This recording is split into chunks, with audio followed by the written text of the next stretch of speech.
to the brink of an all-out war. That includes those who continue to propagate the idea of Jordan as an alternative homeland. So let me be very, very clear. That will never happen. We will never accept the forced displacement of Palestinians, which is a war crime.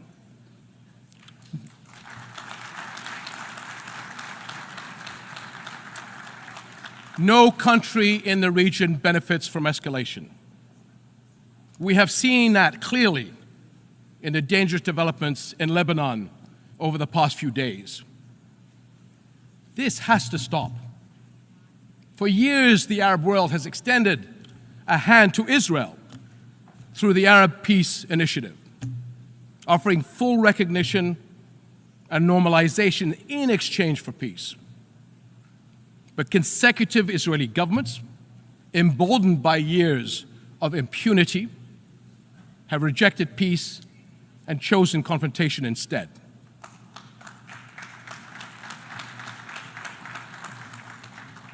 Impunity gathers force.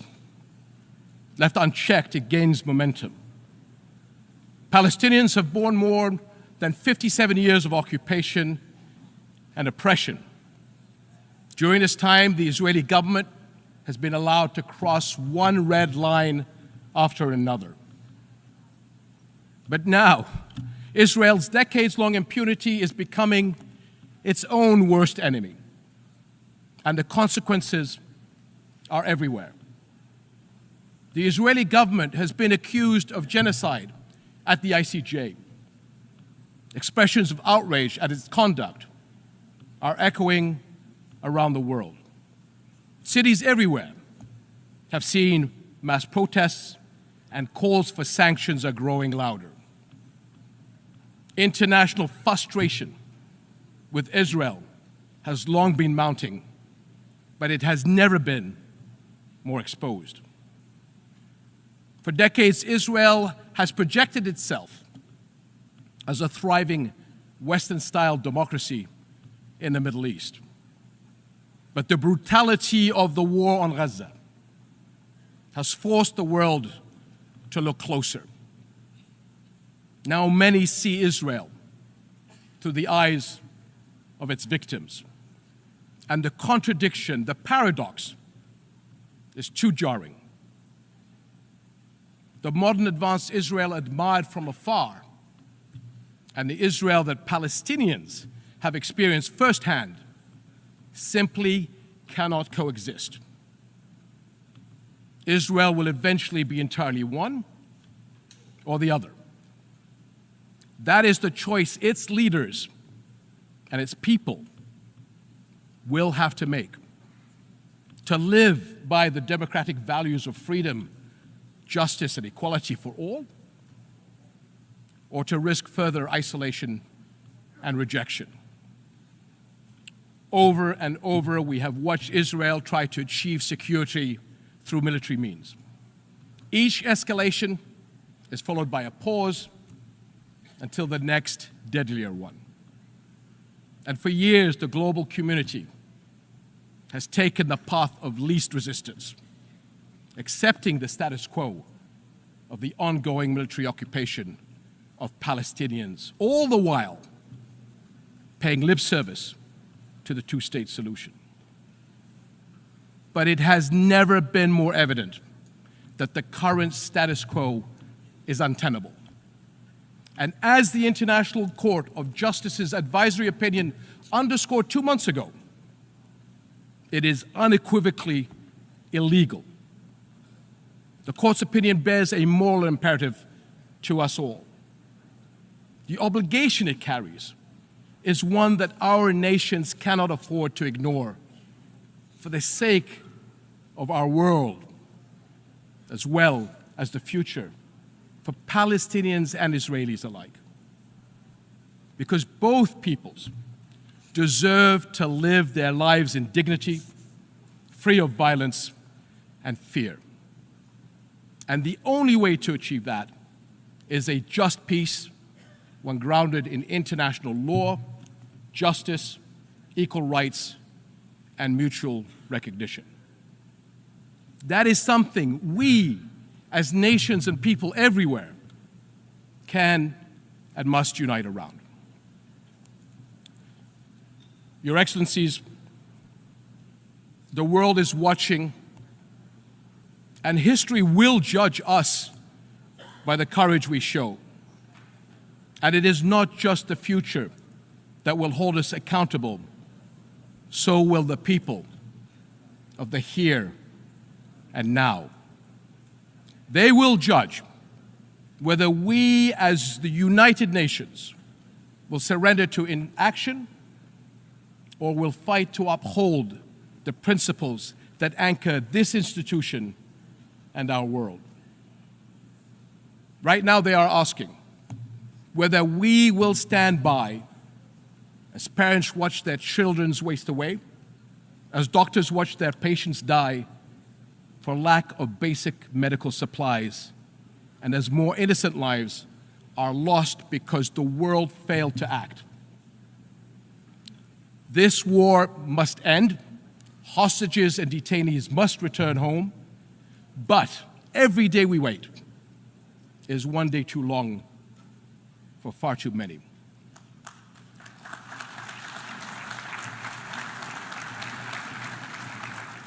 So I call on all countries to join Jordan in enforcing an international Gaza humanitarian gateway, a massive relief effort to deliver food, clean water, medicine, and other vital supplies to those in desperate need. Because humanitarian aid should never be a tool of war. Whatever our politics, one truth is undeniable. No people should have to endure such unprecedented suffering, abandoned and alone. We cannot surrender the future to those who thrive on division and conflict. I urge all nations of conscience to unite with Jordan in the critical weeks ahead on this mission. Almost a year into this war, our world has failed politically, but our humanity must not fail the people of Gaza any longer. Echoing the words of my father from 64 years ago at the 15th session of the General Assembly, I pray that this community of nations may have the courage to decide wisely and fearlessly, and will act with urgent resolve that this crisis and our conscience demand.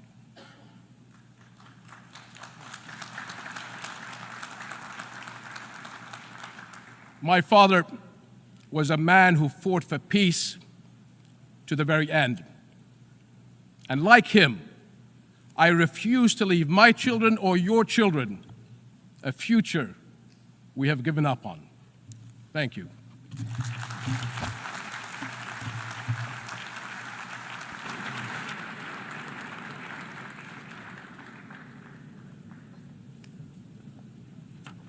En nombre de la Asamblea. On behalf of the Assembly, I wish to thank the King of the Hashemite Kingdom of Jordan. La Asamblea escuchará. The Assembly will now hear an address by the President of my country, the Republic of Guatemala, His Excellency, Mr. Cesar Bernardo Arevalo de Leon. I request protocol to escort His Excellency and invite him to address the Assembly, and this is a very special honor for me.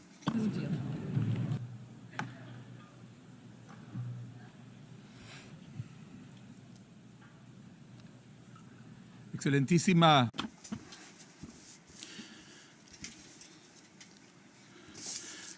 Your Excellency Carlos Rodriguez, Vice President of the 79th session of the General Assembly.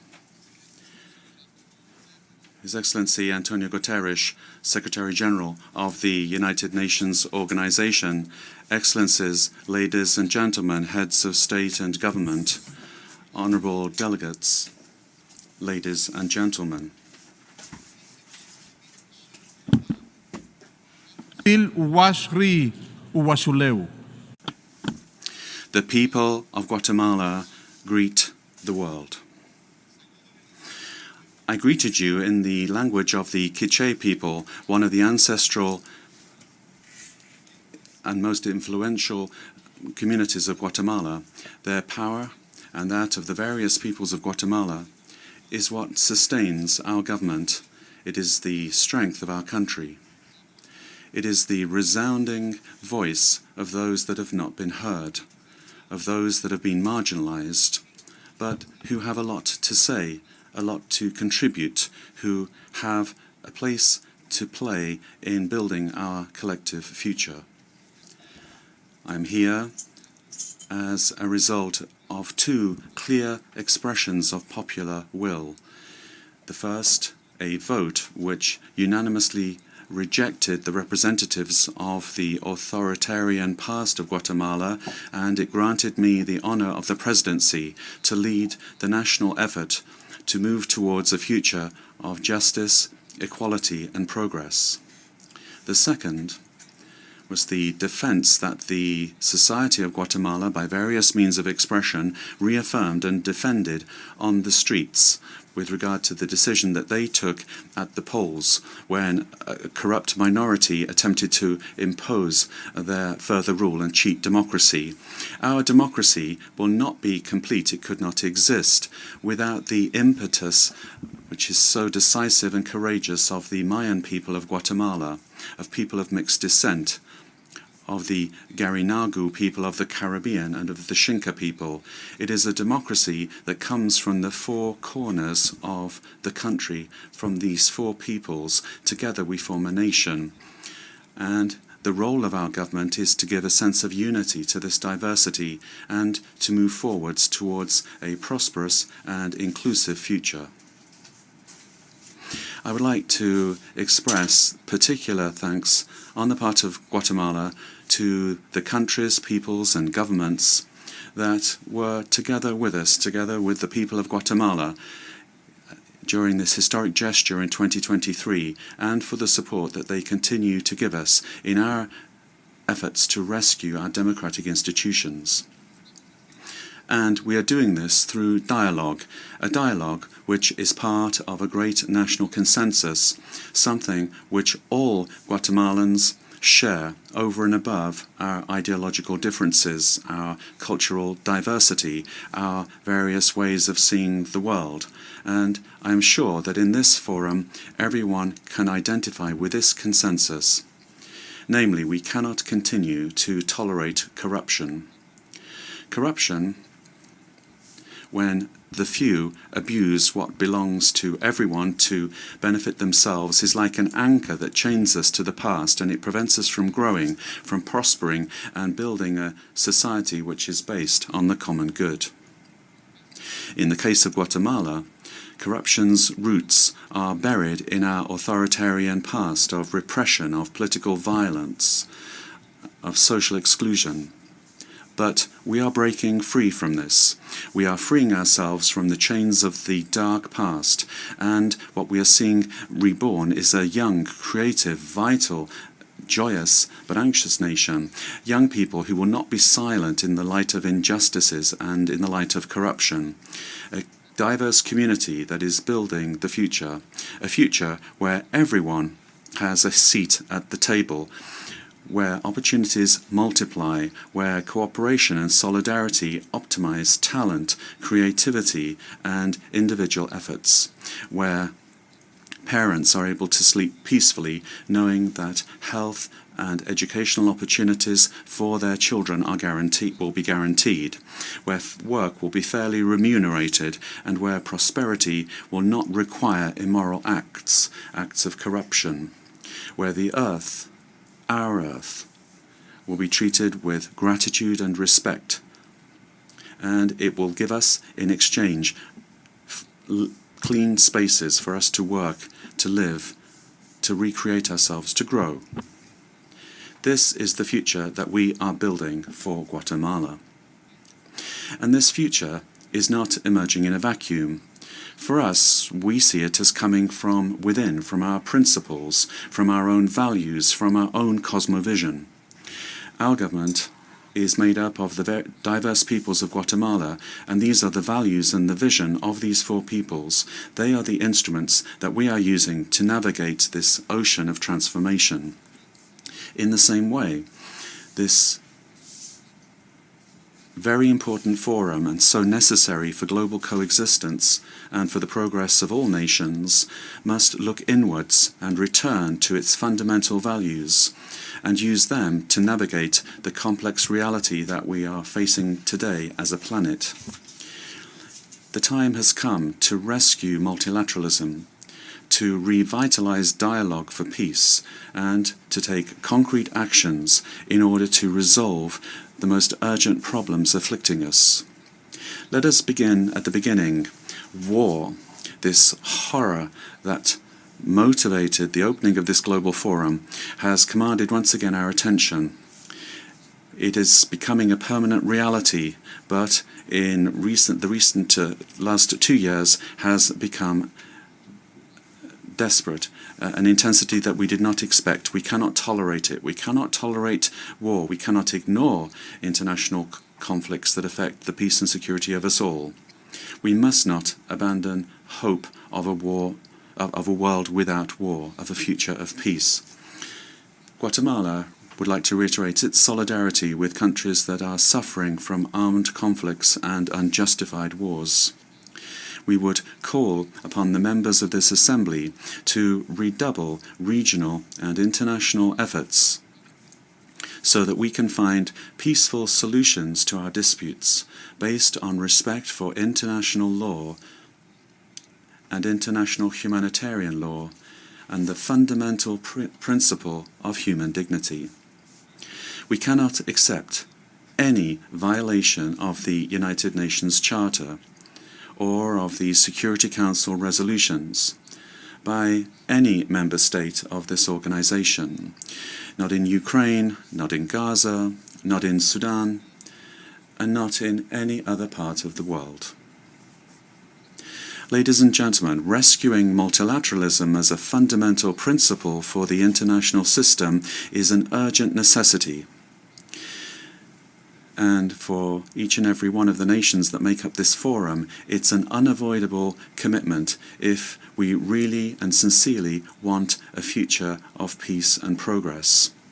Only with substantial reforms can we resume the path that we set out on when this organization was founded in 1945. A multipolar world needs new focuses which will be adapted to emerging needs of nations. We support the reform of the Security Council. Once again, it should resume a collective approach that is pacifist and democratic in the way it acts. It's not acceptable that decisions are not adopted in favor of peace because of the right exercised by the few. I'm referring to the right of veto. And with that, avoiding decisions being taken that are hard-hitting against those states which repeatedly violate the charter of this organization.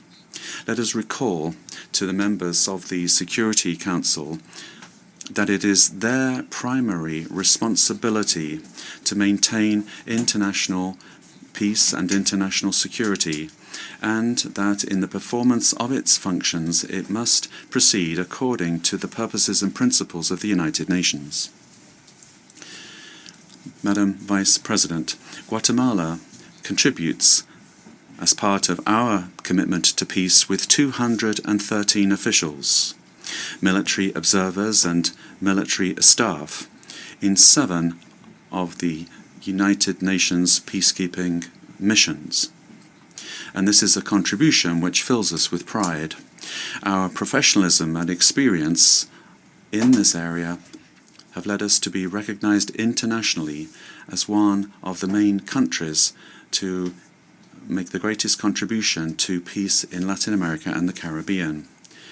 And I would like to share with this General Assembly that we are in the process of finalizing administrative steps to ensure our participation and deployment as a military police contingent in the multinational security support mission in Haiti, pursuant to Resolution 2699 of 2023 of the United Nations Security Council. Guatemala expresses its readiness to support all efforts aimed at re-establishing security and stability in Haiti, the first contemporary independent nation of this hemisphere, and with which we are unified. Together with all countries of the America, we share historic links of responsibility.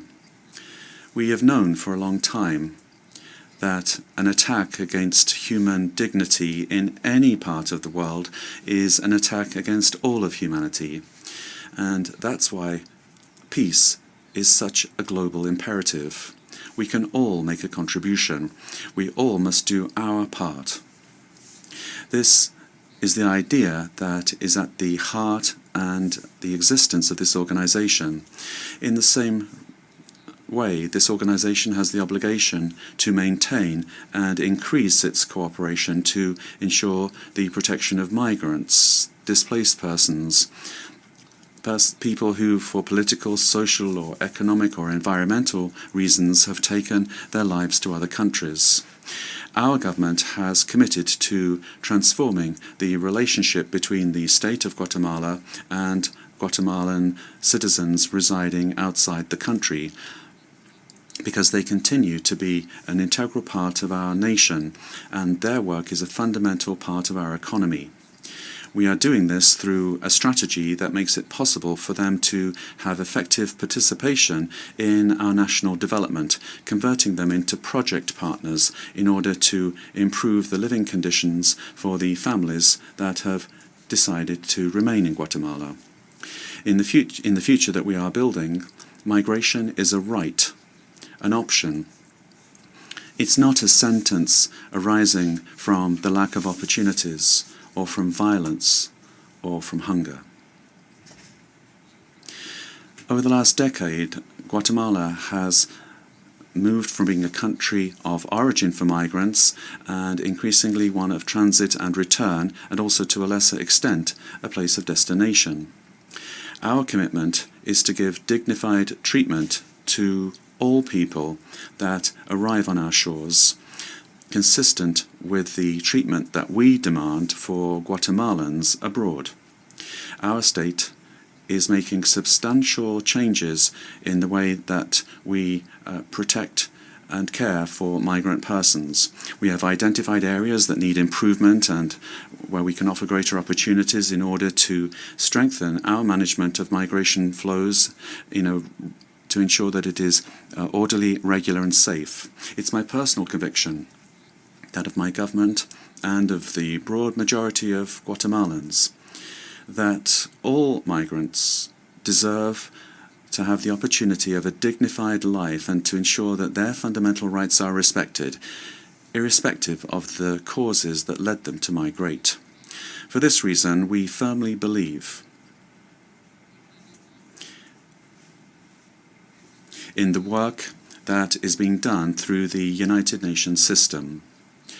Guatemala promotes the achievement of the 23 goals established in the Global Compact for Migration, for safe, orderly, and regular migration, promoting international cooperation in the area of migration.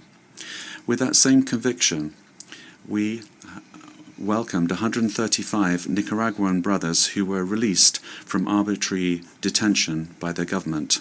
Our commitment is that Guatemala will always be a space for dignity and freedom for those who come to our country, particularly for Central Americans, who are, in accordance with our Constitution, our history, and are generally felt to be our people, fellow citizens and brothers and sisters. Guatemala reaffirms its commitment to the fundamental principles of democracy, such as those that are in the Inter-American Democratic Charter, and which is a basic fundamental principle of the political organization of our peoples. We reject in our hemisphere and throughout the world any attempt to suppress the aspirations for freedom and justice that are expressed by the peoples of the world through free and democratic processes, as we are seeing currently in Venezuela and Nicaragua. The principles of democracy are fundamental in order to preserve freedom, dignity, and inclusive and equitable prosperity for humanity.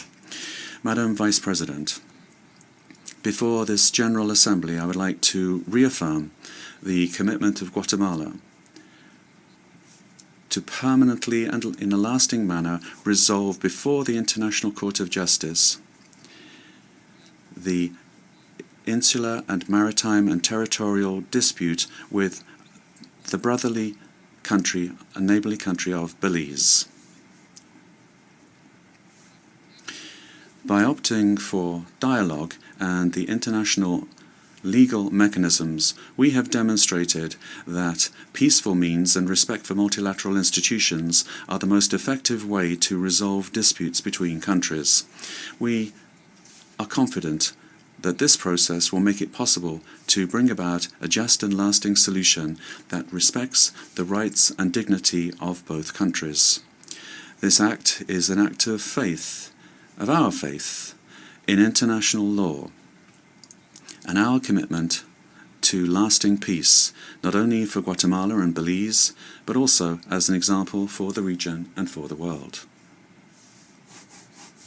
Madam Vice President, the urgency of the challenge that we are facing suggests that we take concrete action and not just limit ourselves to rhetoric.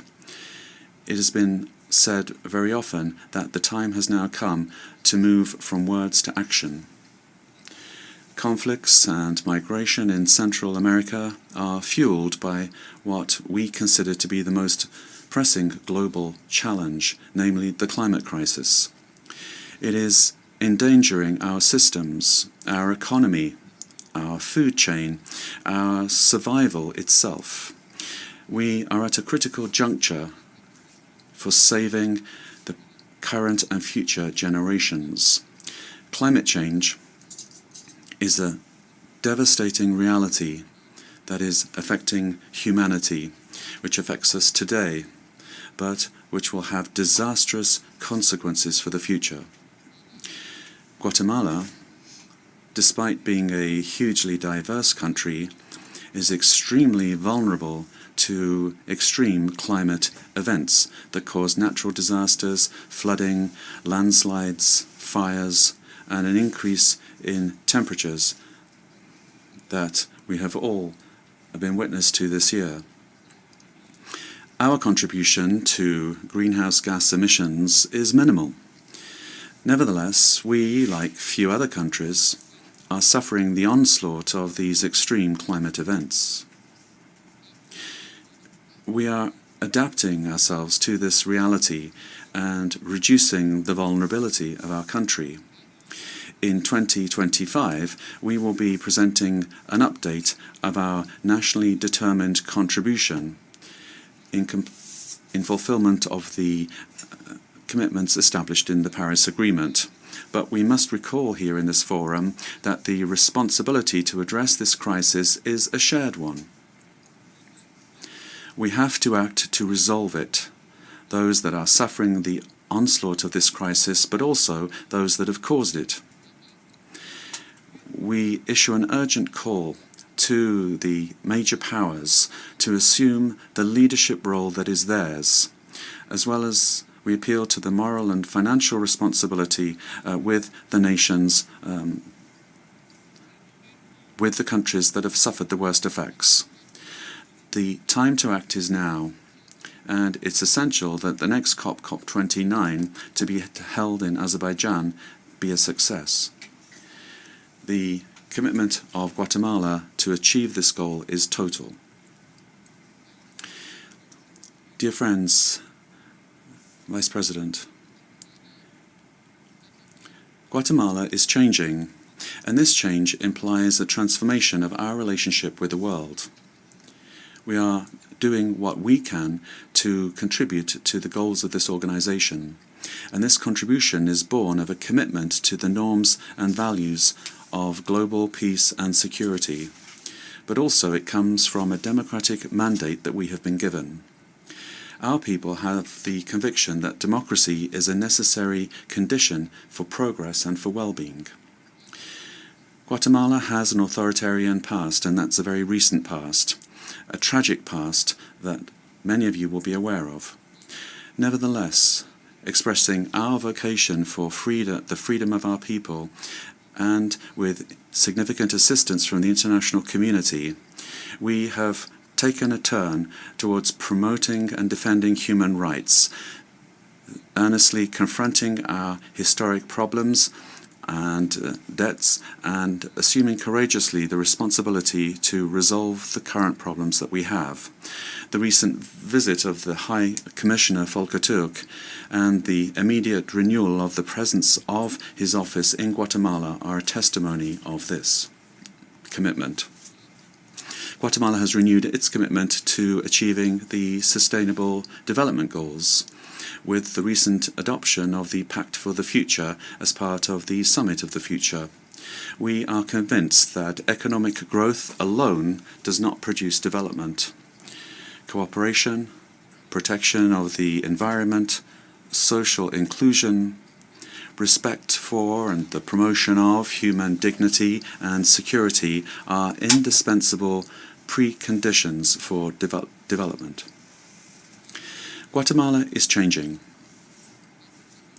and we are moving towards a future that is more equitable, where development and progress will reach every corner of the country, particularly the most abandoned sectors of the population, where everyone, irrespective of their origin, will have the possibility to build a dignified and full life. This is a natural aspiration of all peoples. We will do our part to bring this about in Guatemala, and we will work together to bring this about where it is needed. But we're doing this because we know that the world is changing. This change depends on our efforts as United Nations in this forum. It is unavoidable, and it is just beginning. It is for the well-being of our peoples and our nations. This is the vision that was at the heart of the foundation of this organization 79 years ago. This is the vision that should guide our efforts today as humanity.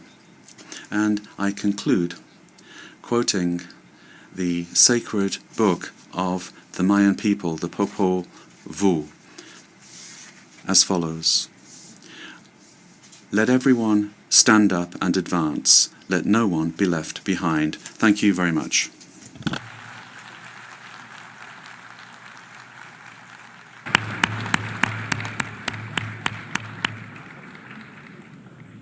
En nombre de On behalf of the Assembly, I wish to thank His Excellency President of the Republic of Guatemala.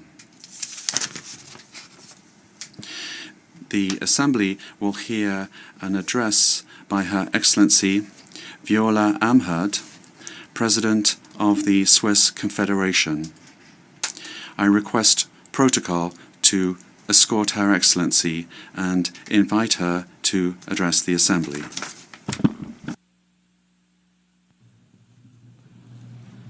Madame la Vice-Présidente, Madam Vice President, Deputy Secretary General, Excellencies, ladies and gentlemen, on the morning of the 3rd of March 2002, I placed a ballot paper in the ballot box on which I had written a decisive yes.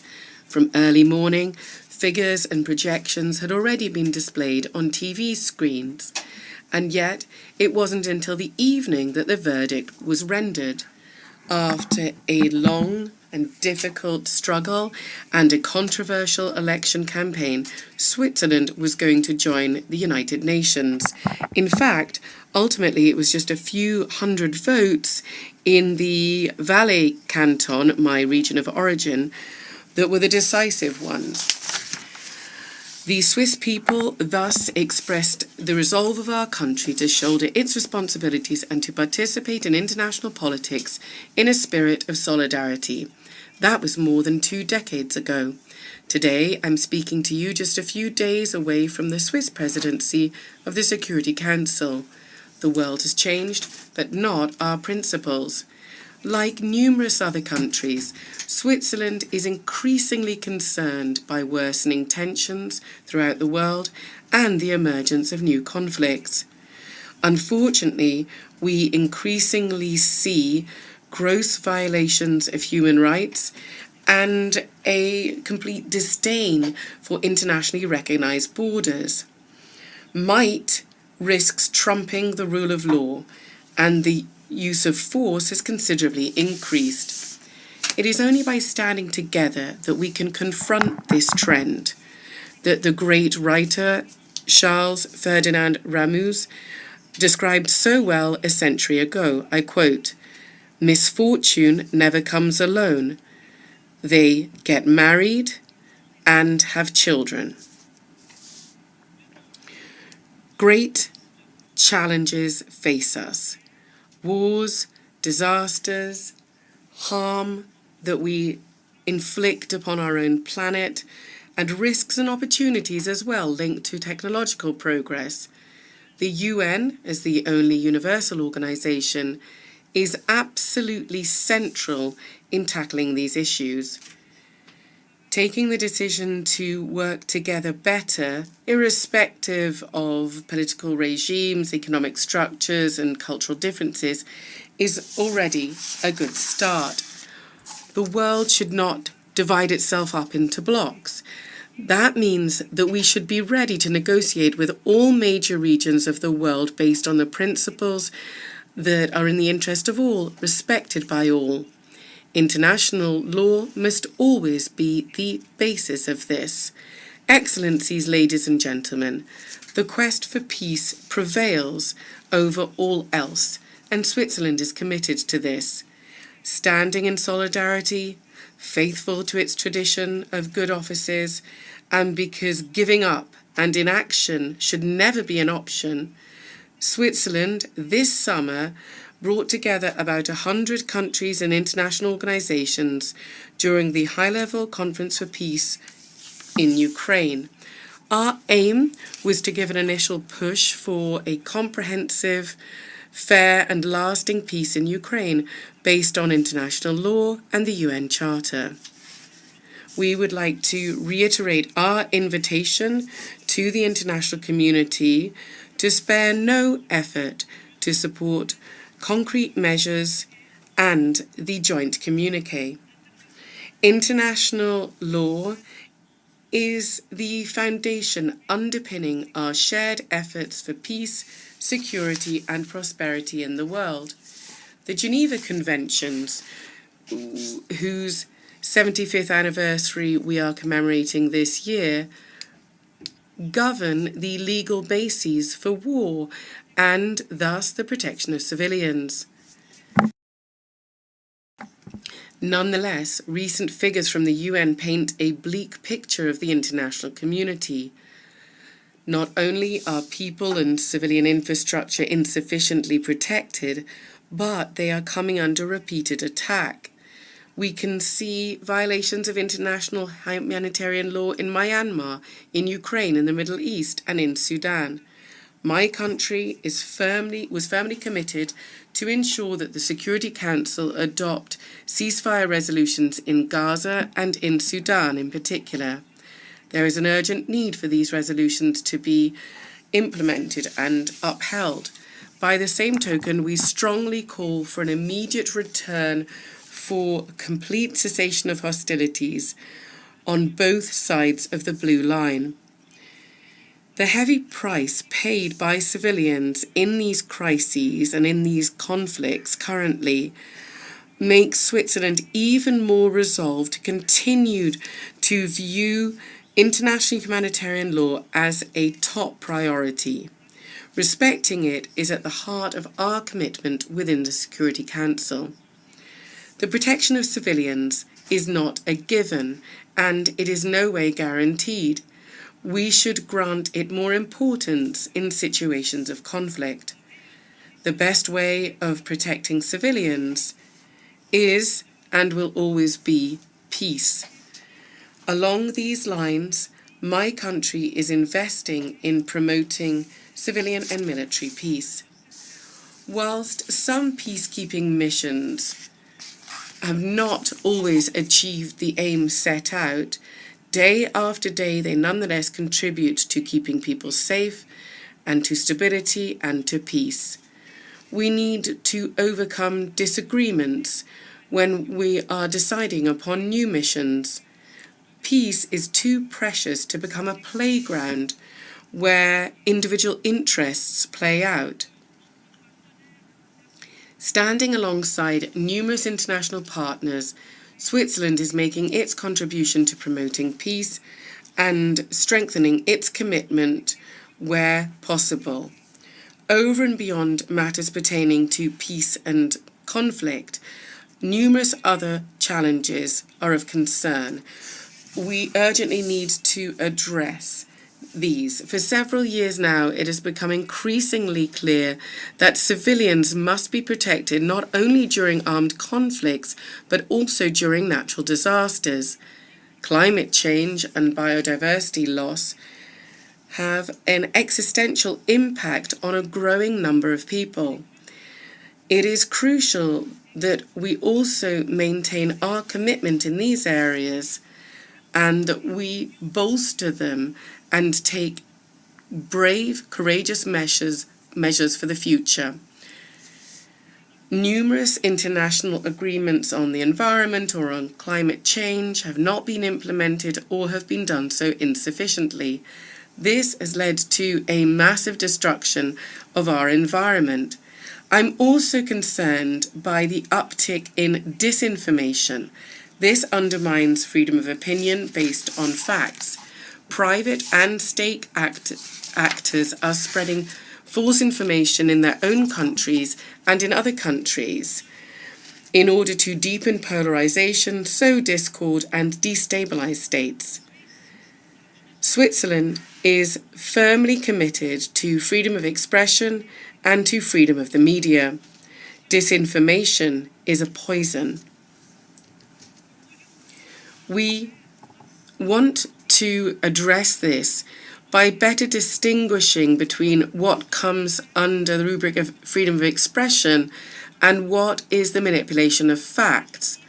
By debunking illegitimate influence, by fostering open and fair debate, and by informing people transparently and objectively, both as governments and as international organisations, we can achieve this. Excellencies, ladies and gentlemen, Switzerland is firmly committed to strong and effective multilateralism. I'm aware of the need for combined commitment from all states in order to find solutions together. My country stands out for its regular democratic debates at all levels of our country, within the municipalities, our regions, and at the confederation level. There is an urgent need to restore such a constructive and peaceful debate between states in order to tackle existential challenges. The day before yesterday, together we adopted the Pact for the Future. The Pact is a strong commitment to multilateralism. One of the key dimensions of this is the 2030 Agenda for Sustainable Development. This is our roadmap, which we need to implement together as quickly as possible. The idea must be born of the vision, like the spark from the stone. Ramu also said this, and this quote still is relevant today. Let us be courageous and let us remain confident. We need a framework in which we can work together in partnership to find solutions. It is the United Nations which provides us with precisely this framework. It is up to us to make this institution stronger. Thank you very much.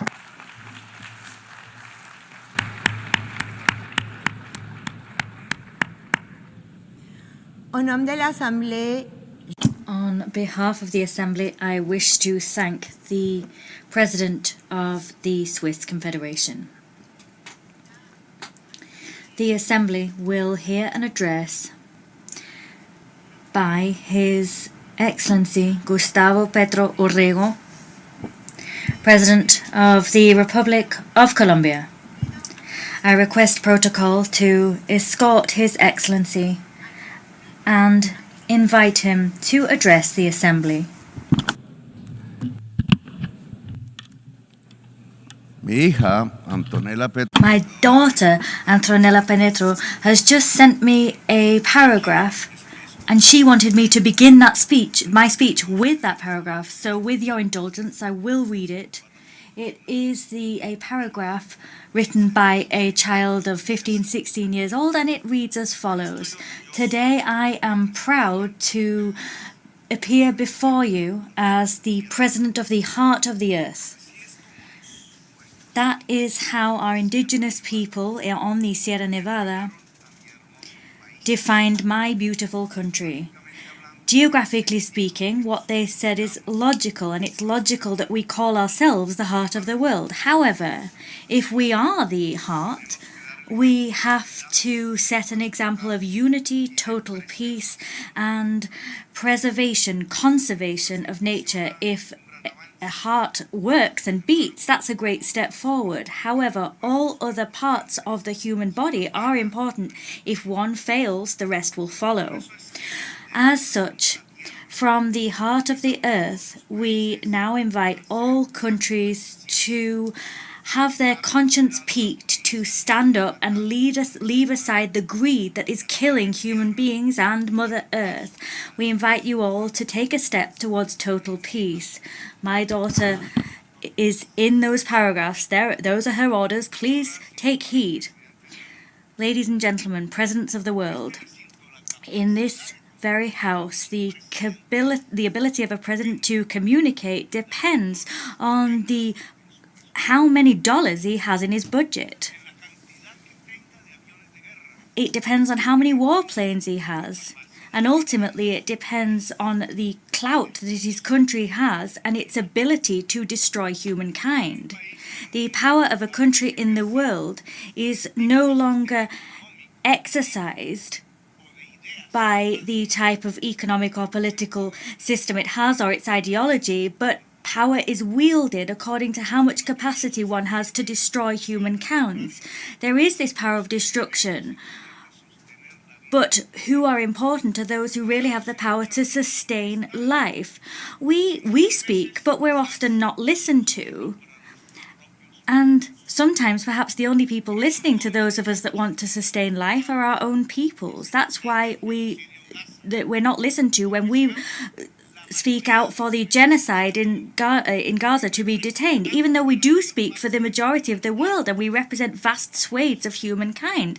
However, nevertheless, we're not listened to. A small minority of presidents that are able to stop the bloodshed but they're not listened to. And we're not listened to by the presidents that can destroy humankind. We ask them to swap debt for climate change spending, but we're not listened to. If we ask for war to stop so that we can concentrate on the expeditious transformation of the global economy so that we can save the very human species, we're not listened to either then. The power to destroy life is the power that allows voices to reverberate throughout the United Nations House, and it's that destructive power that gives convening power to representatives. The voice of nations is not heard when we ask humankind to unite to preserve existence. We speak here, but we're not listened to. However, perhaps we're not really speaking any longer to be listened to. We need to speak so that the peoples of the world are listening. That's now what we're interested in. In the last year, 11 million hectares of the Amazon jungle have been burned in only actually 1 month as a result of global warming and climate change. Scientists said that if we were to burn the Amazon rainforest, we would reach a point of no return in climate terms, where human decisions to halt the collapse of the climate would now have no effect whatsoever. Well, the Amazon rainforest is burning. Bells are already tolling for the whole planet. Bells are tolling for you, for us, for humankind and life. That was said by Ernest Hemingway, "The bell tolls for thee." Bells are not only tolling for you, but for all of life. The end has begun. A year ago, I called for a conference for peace on Palestine at this very rostrum. But the first bomb yet had not been dropped. Now, 20,000 boys and girls have been killed under the bombs. And the presidents of the countries of human destruction are laughing in these very corridors with the help of mass media that today are the owners of major capital. They are reordering a world, and they're creating a world without democracy and without freedom. The democratic project of humankind is dying along with life, while at the same time, racists, supremacists, those who stupidly believe that the Aryan race is the superior race are getting ready to dominate the world, brandishing the threat of bombs and terror over human beings. The control of humankind on the very foundations of barbarism is being built. And that is being played out in Gaza, Lebanon. When Gaza dies, humanity will die, the whole of humanity. The people of God was not the people of Israel, it would seem. It is not the people of the USA. Rather, the people of God is humankind as one. The children of Gaza, they were humankind, the chosen people of God. They are killing God's chosen people, the children of our very humankind. There is one reason for this contemporary Armageddon. In the senselessness of governments that applaud genocides, governments that don't act to change economies and decarbonize them. There is a logic behind all of this. It's not politics or this atrium where all presidents speak. That logic, that rationale lies outside, and it's called social inequality. Oxfam says that the richest 1% of humankind has more wealth than 95% of all humankind combined. It is in that level of inequality where the best of our history lies. That is where the logic of mass destruction lies. Destruction that's been unleashed by climate change, the logic of bombs. Netanyahu, as a criminal, is letting those bombs raise down on Gaza. Netanyahu is a hero for the richest 1% of humankind because he's able to demonstrate that people can destroy themselves with bombs. If wealth is measured in CO2 issued and not in dollars, we have the answer. The richest 1% of humankind is responsible for the climate change, which is gaining ground and is getting ready to destroy the world with oil and carbon, because that is how the world grows rich. The politicians, including the presidents of the most powerful countries of earth, quite simply obey them. They pay their campaigns. They are the owners of the means of communication, the global media. They are those who conceal the truth of science. Like we see in the film Don't Look Up. They are the people who decide what is thought, what is said, what should be forbidden, and what should be silenced. In their power to prohibit and to ban, they scream, "Long live liberty!" But what they're talking about is nothing more than the freedom of the global 1%. They are obsessed with the free market, and that obsession brings us to the destruction of life and our atmosphere. The free market wasn't freedom, as they claimed it would be. Rather, what it meant was the maximization of death. The richest 1% of humankind is the powerful global oligarchy. They are the people who allow us to drop bombs on women, elderly people, and the children of Gaza, Lebanon, or Sudan. They impose economic blockades on rebel countries that don't yield to their domination, Cuba, Venezuela, because they need to demonstrate their destructive capacity to the remaining 99% of humankind, so that they let them continue to wield power, continue to grow their wealth, and continue to tighten their control. This oligarchy is bringing humankind to the very brink of its own destruction. Politics just nods its head at them. They ignore the fact that people need freedom, people have power. They ignore the idea of democracy. The question we need to ask from this rostrum is, will the people allow this to continue? There is no more time to waste. Governments are incapable of halting the extinction of human life. Life indeed. Today we need to choose between life or greed, between humankind or capital. All I can say to the people of the world, as a representative of a country without weapons of mass destruction, without dollars, but a country that is beautiful in its biodiversity and cultural wealth, a country that's the country of butterflies of all colours. All I can say to you that now is not the moment for governments, it's the time of our people. Time has run out. Let us fly the flag of life, or our people will fill up mass graves. This was revealed to us by the epidemic. The time has come for people to act. Local action needs to be taken. Globally, we need to come together. Fossil fuel capital cannot continue. People must stop the rising tide of capital. The poison thrown into the atmosphere is lethal, and the chimneys that belch it out must be plugged. Every corner of the world can be a battle against those chimneys. A century ago, we raised a red flag that was held by the hands of the workers of the world. They talked about a revolution against capital. This world has ended. It is no more. It was lost in the largeness, the enormity of states. The red flag could no longer find a place in the history of humankind. However, today,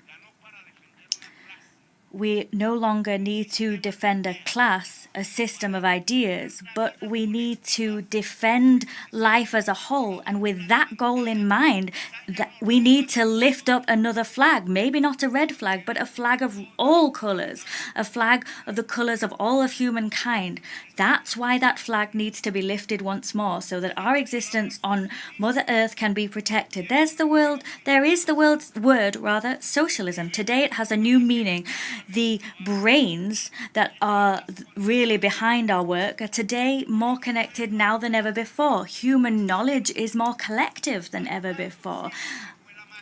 Let us always revive that magic, that thinking that has allowed us to survive. Individuals are weak alone, and they'll end up being taken over by fentanyl and defeat if they act individually. People are strong if they help each other, and this mutual assistance can mean that we can go global. Mutual assistance, collectively building knowledge, humankind as a new political subject, all of that is the basis by which we give new meaning to the word socialism. We are more advanced than we've ever been. We are at the forefront of intelligent life. Intelligent life must defend itself and defend other lives from a global oligarchy who wields its weapons to destroy that life. New wealth needs to be built, wealth no longer based on oil, but rather on the intensity of free creative work that itself will produce and will allow us make progress even with AI. But that AI does need to be controlled at a global level with public power. Productivity allows us to have creative free time. It allows human brains to come together. And coming together, human brains can achieve more. That network of humanity's neurons is what will allow us to vanquish with our flag held high. That is the flag of life. Now, I'm not really talking to Biden, Macron, Schultz, Xi Jinping, or Putin. But from China, I have the idea of a dialogue between civilizations. From Europe, I've taken the idea of its social compact. From the United States, I've taken its love of its original democracy, the democracy of its founding fathers. From South America, I've taken its diversity. It's jockey on a horse. It's Simon Bolivar. From Africa, I've taken their drums, the drums that summon us to communicate with the spirits of nature. Jesus. From Jesus, I've taken the idea of universal love, light giving life.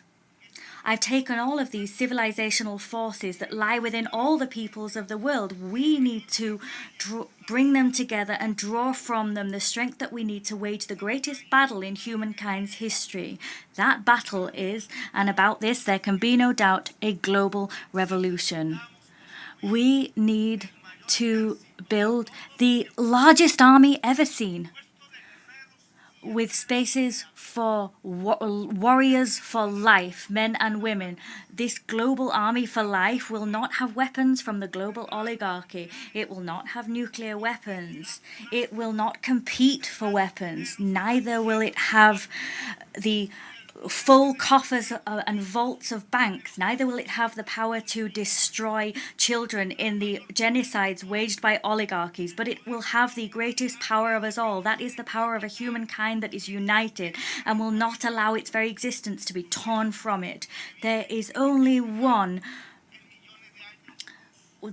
There have been millions and millions of light years, and there's only one point we can see in the black universe. That is Earth. There is human life, intelligent life, humankind. We can't let that one light in the universe go out.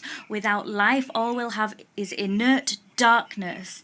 And that inert darkness is what fills the hearts and soul of the global oligarchy and its idols. It is now up to humankind to wage a battle. The time has come for the people. If the governments were not able, as has been made patently clear here, to work, and they decided to drop bombs, wage senseless wars, kill boys and girls, play games of power, well, if that's what they chose to do, now what we need to do is solve humankind's problem by putting them in the very hands of the people themselves, the simple, noble people of humankind. Instead of speaking to governing officials that heed nothing that we say, let us speak to ourselves as people. Let us address people so that together we can work to demonstrate that there is another democratic power, that there is the power that humankind has, and that power can spark a new conscience to itself, produce new governments and new leaders. If life manages to triumph over its very extinction, it won't be the global oligarchy that's governing the world. That oligarchy will be defeated to allow for the building of a global democracy. A new story is about to begin. Thank you for your kind attention.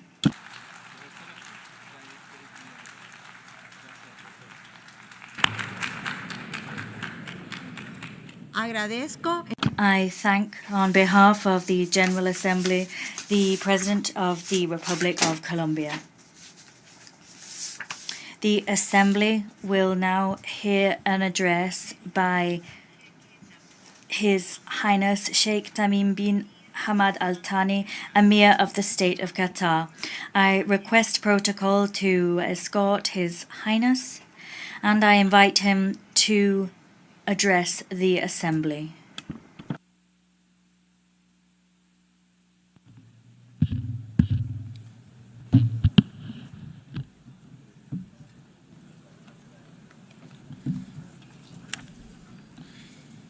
بسم الله الرحمن الرحيم.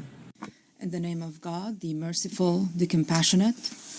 Excellencies, may the peace, mercy, and blessings of God be upon you. At the outset, I would like to congratulate His Excellency Mr. Philemon Young on assuming the presidency of the 79th session of the General Assembly, wishing him every success in his tasks. I express appreciation to His Excellency Mr. Dennis Francis for his efforts during his presidency of the previous session, and we commend the prominent role played by His Excellency Mr. Antonio Guterres, Secretary General of the United Nations, in strengthening its role and achieving its lofty goals.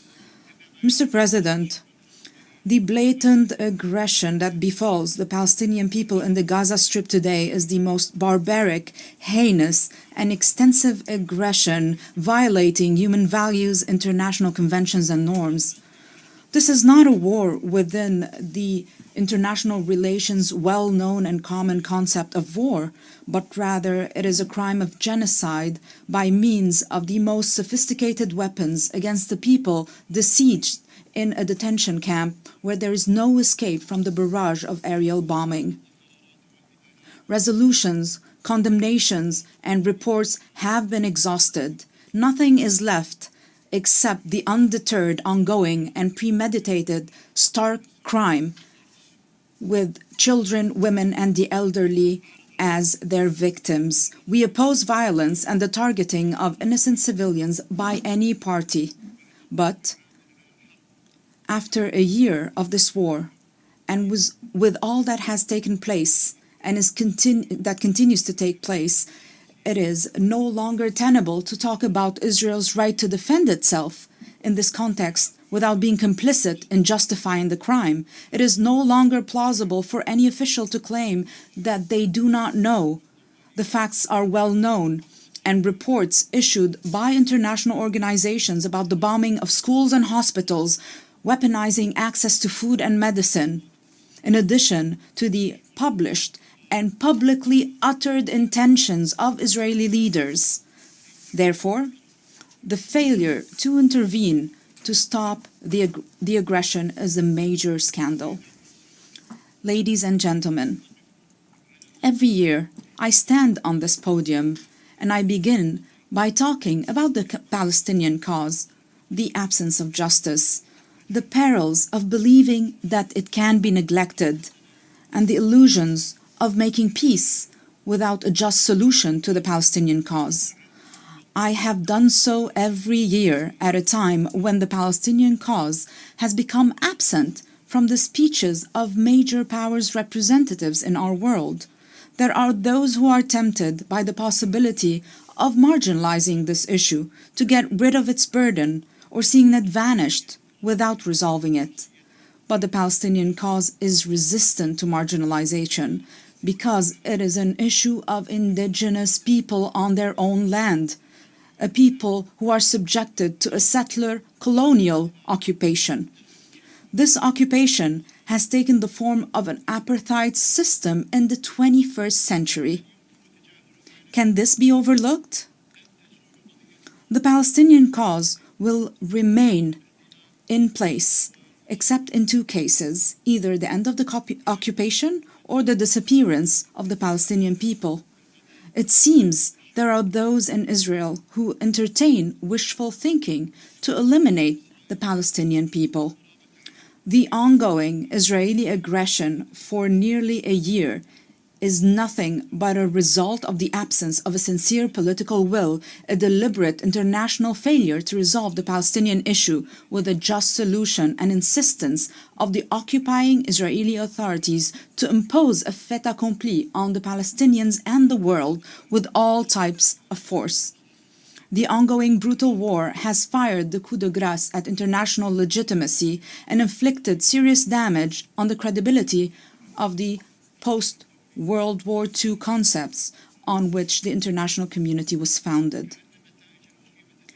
as if the dire consequences of this approach, which are visible before our very eyes, are not enough to prove that ignoring a just solution is conducive to disaster.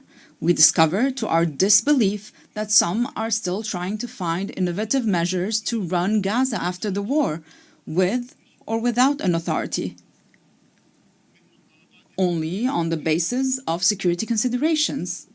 And what is meant, of course, is the security of the occupation, not the security of those languishing under the occupation. It is the same mindset that led from one disaster to another. It is the approach that wants to tailor the entire region to fit Israel, while looking for circumventions to avoid ending the occupation and work on imposing the rule of one people over another by force. Is it reasonable that even after this disaster, the major countries with the ability to influence the course of events are unable to reach a conclusion of the necessity to stop the war and pivot towards a just solution immediately instead of innovatively working on formulations to evade it? The end of the occupation and the Palestinian people exercising their right to self-determination is neither a favor nor a gift from anyone.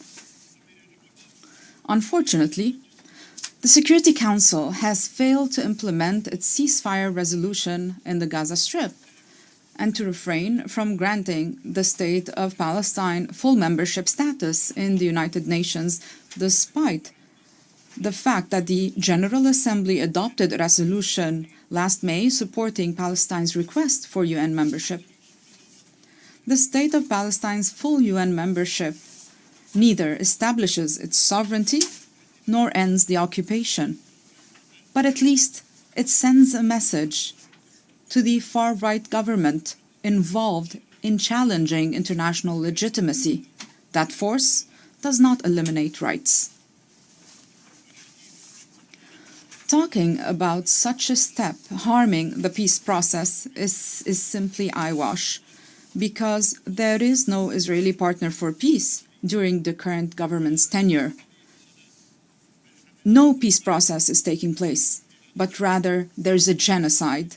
In this regard, we highly value the position of countries that recognize the State of Palestine based on 1967 borders.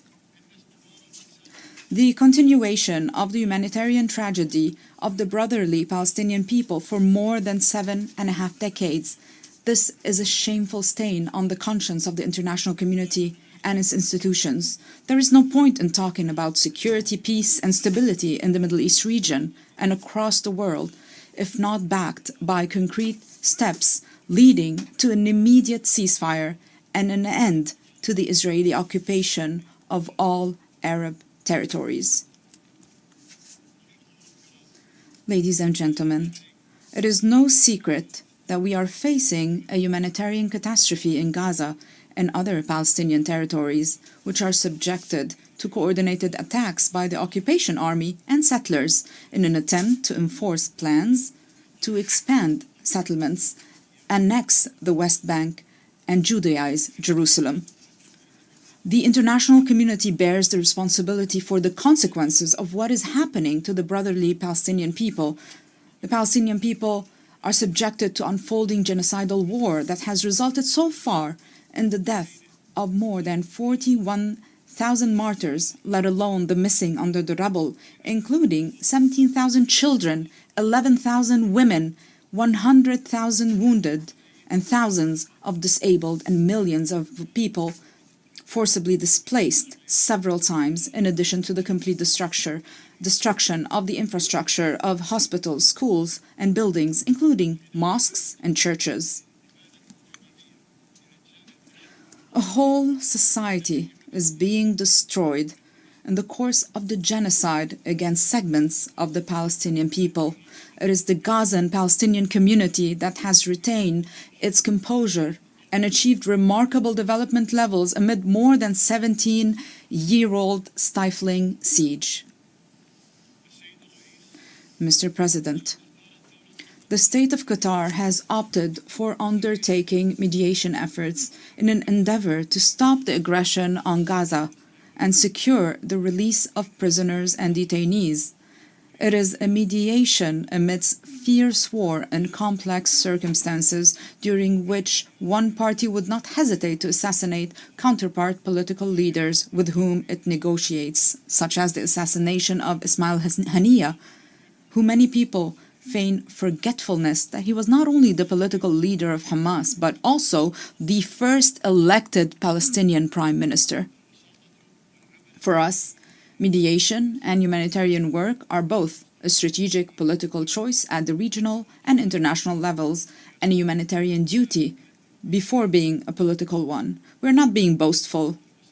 Our mediation efforts in partnership with the Arab Republic of Egypt and the United States of America culminated in a humanitarian agreement last November. It resulted in a brief ceasefire in the Gaza Strip, the release of 240 Palestinian prisoners and 109 of the detainees in Gaza. It increased the flow of relief shipments. We also provided humanitarian support to the civilian population in the Gaza Strip and contributed to evacuating the wounded and the sick. We supported humanitarian initiatives to deliver aid through all accessible routes. We increased our support to UNRWA, an irreplaceable international agency whose services are indispensable and which has been subjected to defamation for political purposes related to the Israeli government's desire to eliminate the refugee crisis without resolving the Palestinian cause. The State of Qatar will spare no effort to provide various forms of humanitarian assistance to the brotherly Palestinian people until this crisis is resolved. Despite the daunting challenges, obstruction attempts, and the aspersions we are subjected to, we will continue our efforts of mediation to resolve the disputes through peaceful means, as we are cognizant that any dispute will never lack a force interested in its continuation, while being skeptical of any mediation regardless of the intentions.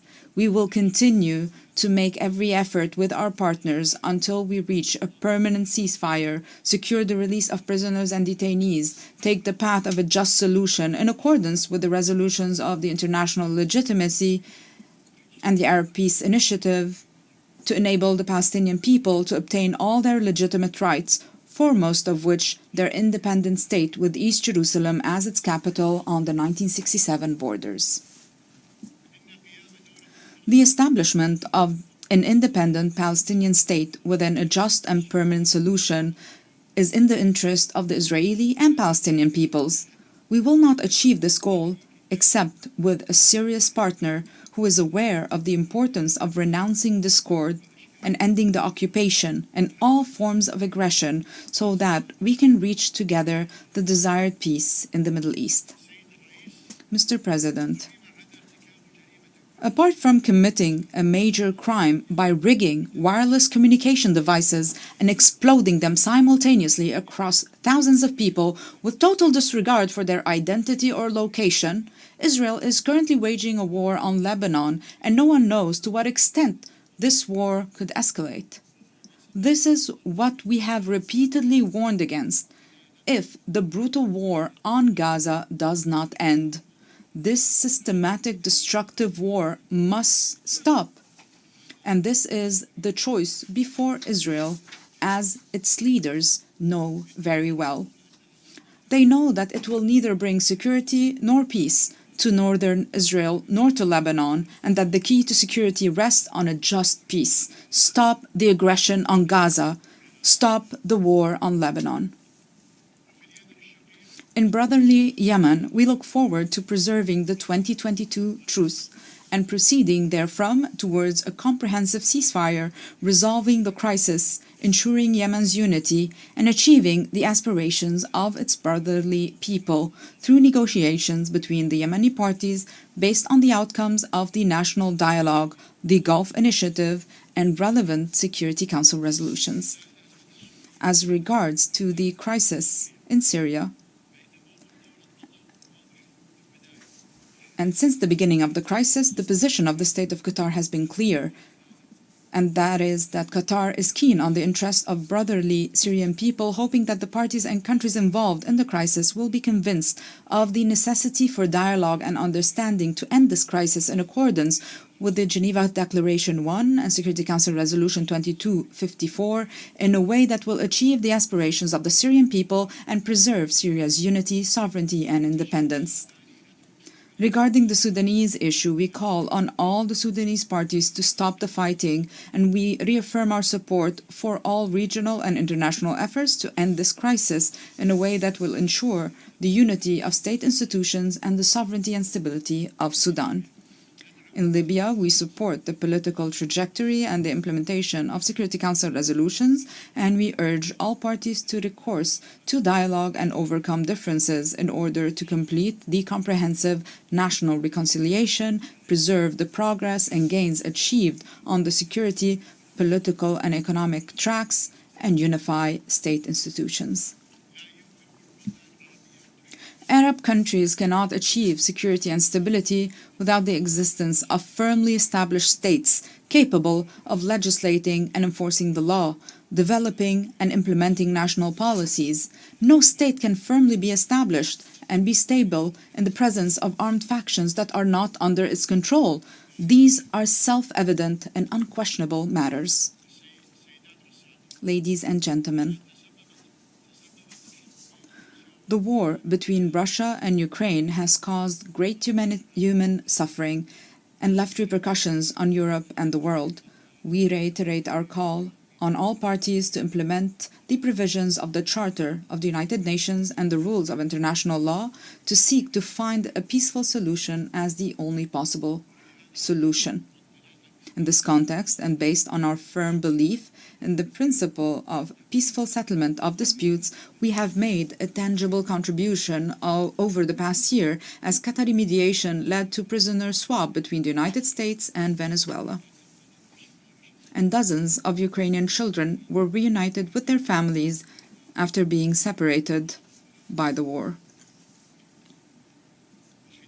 Finally, we affirm that the State of Qatar will spare no effort in working with its international partners and the United Nations to firmly consolidate the pillars of peace, security, sustainable development, human rights, and the rule of law at all levels, and to address global challenges in order to achieve a better future for all. Thank you, and may the peace, mercy, and blessings of God be upon you.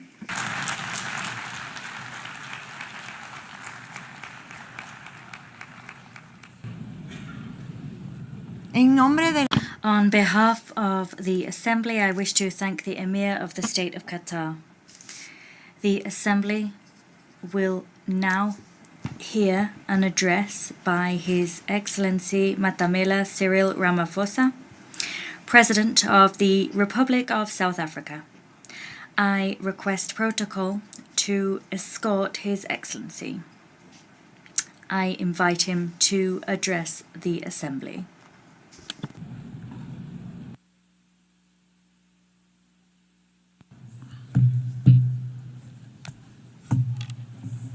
Thank you, Your Excellency, the Chair of the Assembly. We take this opportunity to thank the United Nations Assembly to give us a chance to speak. 30 years ago, South Africa was born as a new nation, equal, united, and free from apartheid. We adopted a new constitution as the birth certificate of our new nation. Our first democratic elections brought the tyranny of apartheid to an end, a system that this General Assembly had declared to be a crime against humanity. In adopting Resolution 2202A in 1966, as later endorsed by the Security Council in 1985, the United Nations was a beacon of hope in our quest for justice.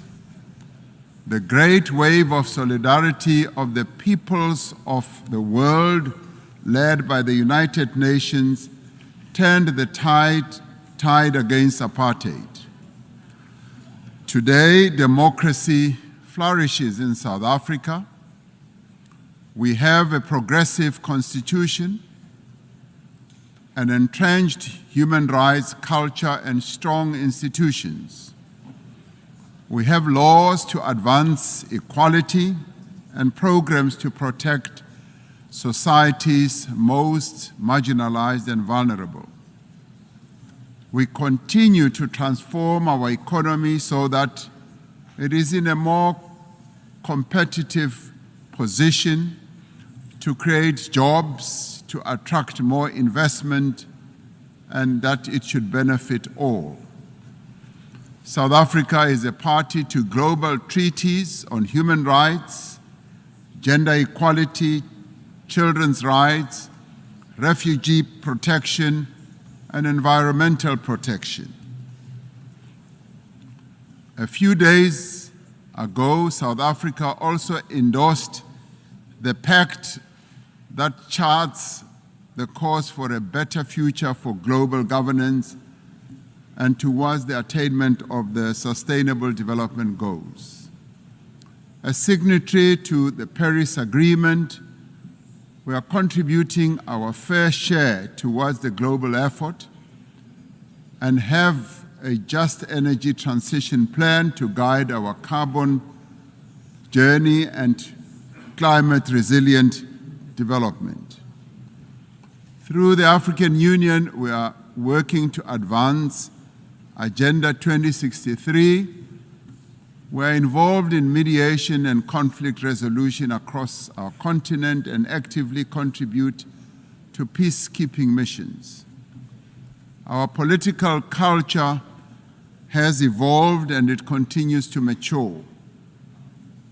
We have just held our 7th free and fair general elections since our democracy, paving the way for the formation of the Government of National Unity. 10 political parties have coalesced around a common agenda for economic growth, job creation, poverty eradication, and sustainable development. South Africa is in a new era, an era of great promise. In what some have called our second miracle, South Africans of all races have rallied behind the Government of National Unity. We are making headway in resolving some of our most pressing challenges. Our economy has started to improve, and investor confidence is on the rise. Our country's prospects look bright, and we look to the future with great hope. The South African story bears witness to the enduring role of the United Nations in global matters. In supporting our struggle, the United Nations affirmed the principles of the UN Charter, the fundamental human rights, the dignity and worth of every person, and the equal rights of nations large and small. It affirmed the aspiration contained in the Universal Declaration of Rights that we should strive for a world free of barbarous acts that outrage the conscience of humankind. Genocide was declared to be a stain on the conscience of the world, and the world community took a stand against genocide. Apartheid was declared a crime against humanity and a stain on the conscience of the world. The United Nations took a stand against apartheid. These were seen as crimes against humanity then, and they continue to be crimes against humanity now. It has been 11 months since the Hamas attack that killed 1,200 people and where hostages were taken. As South Africa, we have condemned this attack. In response, Israel embarked on an act of collective punishment in its assault on the people of Gaza. The torment of the people of Gaza continues unabated. More than 41,000 Palestinians have been killed.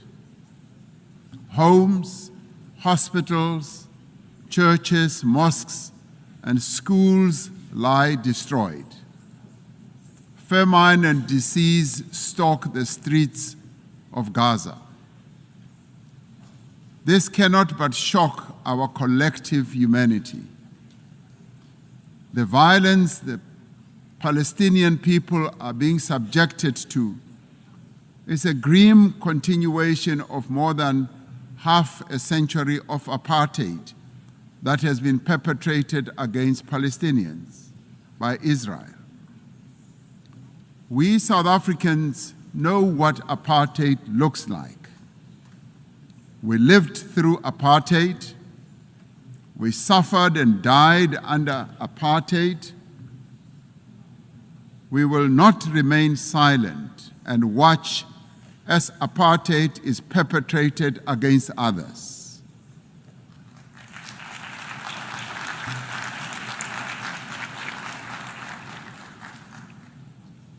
Through the United Nations and the instruments it wields, we must end the suffering that Palestinians are being subjected to. We are called upon to uphold the principles of the UN Charter and to uphold consistently and in their entirety the fundamental tenets of international law. International law cannot be applied selectively. No one state is more equal than any other. In December last year, South Africa approached the International Court of Justice, seeking an order to prevent Israel from committing genocide against the people of Gaza. We did so in terms of our obligations as a state party to the Convention on the Prevention and Punishment of the Crime of Genocide. As South Africa, we welcome the support that a number of countries have given to the case that we have launched at the ICJ. The ICJ's orders make it clear that there is a plausible case of genocide against the people of Gaza. They further make it clear that states must also act to prevent genocide by Israel and to ensure that they are not themselves party to the violation of the Genocide Convention by aiding or assisting in the commission of genocide. We reiterate our call for an immediate ceasefire and for the release of all hostages. The only lasting solution is the establishment of a Palestinian state, a state that will exist side by side with Israel, with East Jerusalem as its capital. Our moral conscience further demands that we exert every effort to bring peace also to other countries, especially the eastern part of the Democratic Republic of the Congo, to Sudan, to Ukraine, and other parts of the African continent. We must realize the aspirations of the people of Western Sahara to self-determination. Achieving and maintaining peace and security requires the collective will of the community of nations gathered here. It requires that the UN Security Council should be a more representative body and inclusive. 78 years since its formation, the structure of the United Nations Security Council remains largely unchanged. Africa and its 1.4 billion people remain excluded from its key decision-making structures. This cannot continue. The Security Council has not fulfilled its mandate to maintain international peace and security.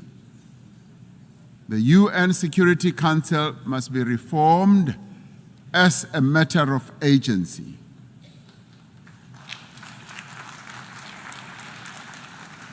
We would like to see the Security Council being more inclusive so that the voices of all nations can be heard and be considered. It cannot remain an exclusive club of just 5 nations to the exclusion of the many nations in the world.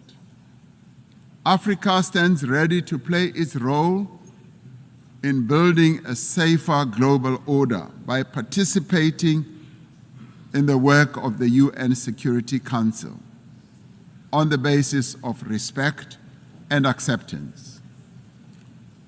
The African Union and its member states are engaged in mediation, in dialogue and diplomacy across our continent to create conditions under which peace and development can take hold. There must be greater collaboration between the United Nations and the African Union towards resolving a number of conflicts and also in addressing the root causes of conflicts that continue to rage. Pandemics and endemics pose a serious threat to us all. We are concerned by the spread of mpox across the world and in Africa in particular. We urge the international community to mobilize vaccines and other medical countermeasures for deployment where they are most needed. Economic prosperity is key to sustainable peace. Through the Africa Continental Free Trade Area, we are establishing the foundation for a massive increase in trade and investment and infrastructure in our continent. The AFCFTA will further integrate regional economies and accelerate Africa's industrialization and economic growth. The climate crisis is now a full-blown climate emergency in the world. It impacts very devastatingly to both countries and citizens of many countries. Extreme weather, such as flooding, fires, and droughts, are becoming wreaking havoc on societies, economies, and the livelihoods of ordinary people. Despite being least responsible for climate change, developing economy countries, and particularly African countries, are bearing the brunt of what they did not create and are in the front line. As South Africa, we remain committed to contributing our fair share to reduce global emissions, guided by the principle of common but differentiated responsibilities and respective capabilities. We have adaptation and mitigation programs and policies in place and have passed a climate change law to further support our emissions reduction targets. It is essential that climate actions do not deepen global inequality or stifle the developmental aspirations of the Global South. The industrialized nations are not honoring their climate commitments, and we repeat the call for predictable and sustainable financing for climate action. We must operationalize the agreed upon climate financing and capacity building instruments to advance mitigation and adaptation. Pursuing sustainable development necessitates that those with greater means should support those who lack them. The world faces annual financing gap of some $4 trillion to achieve sustainable development. We call on better resourced countries to scale up their levels of support to developing economy countries. Debt is the millstone around the neck of many developing economy countries, stifling their potential and development. Debt servicing is robbing a number of countries of much needed funds to support health, education, and social spending. South Africa endorses the United Nations Secretary General's call for the reform of the global financial architecture to enable developing economy countries to lift themselves out of the quicksand of debt. We must commit to systems for financing development that are more accessible, agile, and equitable. In 2025, South Africa will assume the presidency of the G20. We will use this important role to advocate for the peoples of Africa and all of the Global South, for their development and advancement. South Africa welcomes the adoption of the Pact for the Future and congratulate our sister country, Namibia, as well as for the Federal Republic of Germany for having ably steered the United Nations towards the adoption of the resolution in this regard.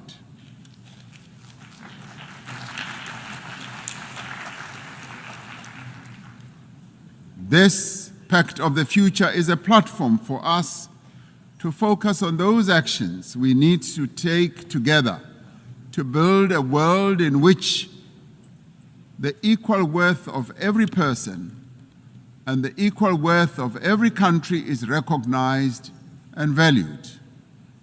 We particularly welcome the commitments to place poverty eradication at the center of all our efforts, and for the Sustainable Development Goals financing gap in developing countries to be closed. The disparities in wealth and development within and between countries is simply unjust and unsustainable. We must continue to strive for equal treatment, for equal opportunity and advancement for all individuals and all nations. The Pact for the Future must reinvigorate international solidarity, like veins that carry sustenance to every part of the body. Solidarity is the lifeblood of human progress. It binds us together to nourish the greater good. It is achieving the greater good for the common good to which we all strive. Through dialogue, through respect for the rule of law, through the advancement of human rights, through cooperation and solidarity, we can and we will be able to achieve a better world for all the peoples of the world. I thank you.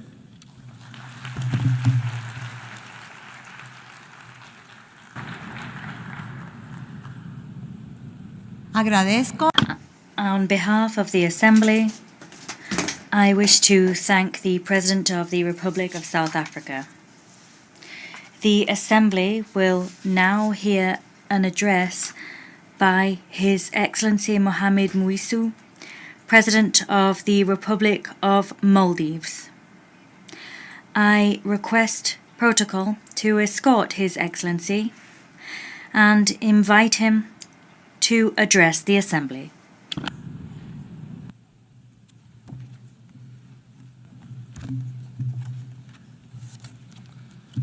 Bismillahirrahmanirrahim. Mr. President, Mr. Secretary General, Assalamu alaikum and good afternoon. Mr. President, congratulations on the assumption of your presidency of the General Assembly. Our appreciation also to your predecessor for his strong leadership. We extend our gratitude to the Secretary General for his tireless efforts in steering the Secretariat. We gather here today at a delicate moment in the world history. Let's not mince our words today. Humanity is in deep trouble, facing an ever-growing list of crises: conflict, poverty, hunger, climate change, the wealth gap, the cost of living crisis, migration, occupation, opioid addiction. The list goes on and on and on. In fact, I have a map here of the world with countries which are facing some sort of crisis in red. Do you see any countries in green who are not facing any crisis? Do you know why? Because we are all deep in the red. Humanity is in crisis, and in many cases, it's man-made. But we look the other way, continuing with business as usual. While the alarms are ringing, the band is still playing the same old tunes as the whole ship descends deeper and deeper into uncharted waters. We need nations united in harmony, not United Nations in misery. These are crucial times for the world, important years for my country. In 2040, the Maldives will celebrate 75 years regaining its independence. 75 years as a sovereign nation.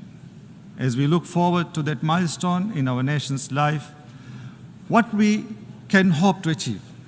What do we wish to accomplish? And is the world ready to play its part? I took office as the President of Maldives last November, duty-bound by the aspirations of my people. The same aspirations I hold dear to my heart, not just for the present, but for the future too. Today, I'm here at the United Nations with a vision of where I want to take my country. By 2040, I wish to see the Maldives as a full-fledged developed nation. A nation that commands respect, is relevant, and one that embodies resilience. A society that is inclusive and just. A country that exemplifies sustainability and democratic governance. Destiny is not mere fate. It is a consequence of the many choices we make, the many decisions we take, and the many hours we work. Becoming a developed nation may seem like a daunting task and a distant possibility, but I can tell you this, with a goal in sight and a plan in hand, it is achievable, because prevailing and even flourishing against formidable odds is nothing new for the Maldivians. In 1965, when we regained independence, we were among the poorest countries in the world. 1/3 of our population was illiterate. More than 1 out of every 10 babies were dying before their first birthday. We had no industries, barely any exports, and even fewer prospects. And in just 5 decades, we have reached upper middle income status. a feat we are incredibly proud of. I believe the Maldives can become a developed country by investing in the country's productive capacity and increasing its productivity, by transforming our economy into one that is fully digitized and driven by artificial intelligence, and most importantly, by leveraging the natural beauty and marine resources of our country. Boosting productivity will be the key to economic transformation. This we will do by reforming and strengthening our institutions, increasing our state capacity, and leveraging the private sector. We will also identify and implement policies that support investments in key sectors, such as the digital economy. The Maldives has over 1,100 islands spread across 90,000 square kilometers. Enhancing digital connectivity is key to achieving inclusive development, mobilizing economic activity, and fostering a more diversified and resilient economy. We believe the future is intelligence-driven. This is why we are working towards a digital economy that can contribute up to 15% of our GDP by 2030. This can be achieved through investing in our ICT infrastructure. We are using and expanding artificial intelligence systems to deliver essential services such as healthcare, education, and social welfare. We are also delving into cutting-edge applications of 5G technology, using drones for medical supplies, delivery, and implementing smart road systems, and using AI-enhanced technology for erosion detection and environmental monitoring. The transformation can be sustainable only if we transform our education and financial systems. We need to invest in digital literacy from a young age, to build a generation that can use artificial intelligence to enhance public service delivery, build new products, and successfully compete in the global digital economy. We need to bridge the digital divide within the country, including through improving data collection and utilization. We need to strengthen the regulatory frameworks, strengthening existing institutions, cultivating startup ecosystems, and providing the impetus for the future we envision. Becoming a developed country will also require fostering new industries. This is why we are also working on building a robust financial sector in the Maldives.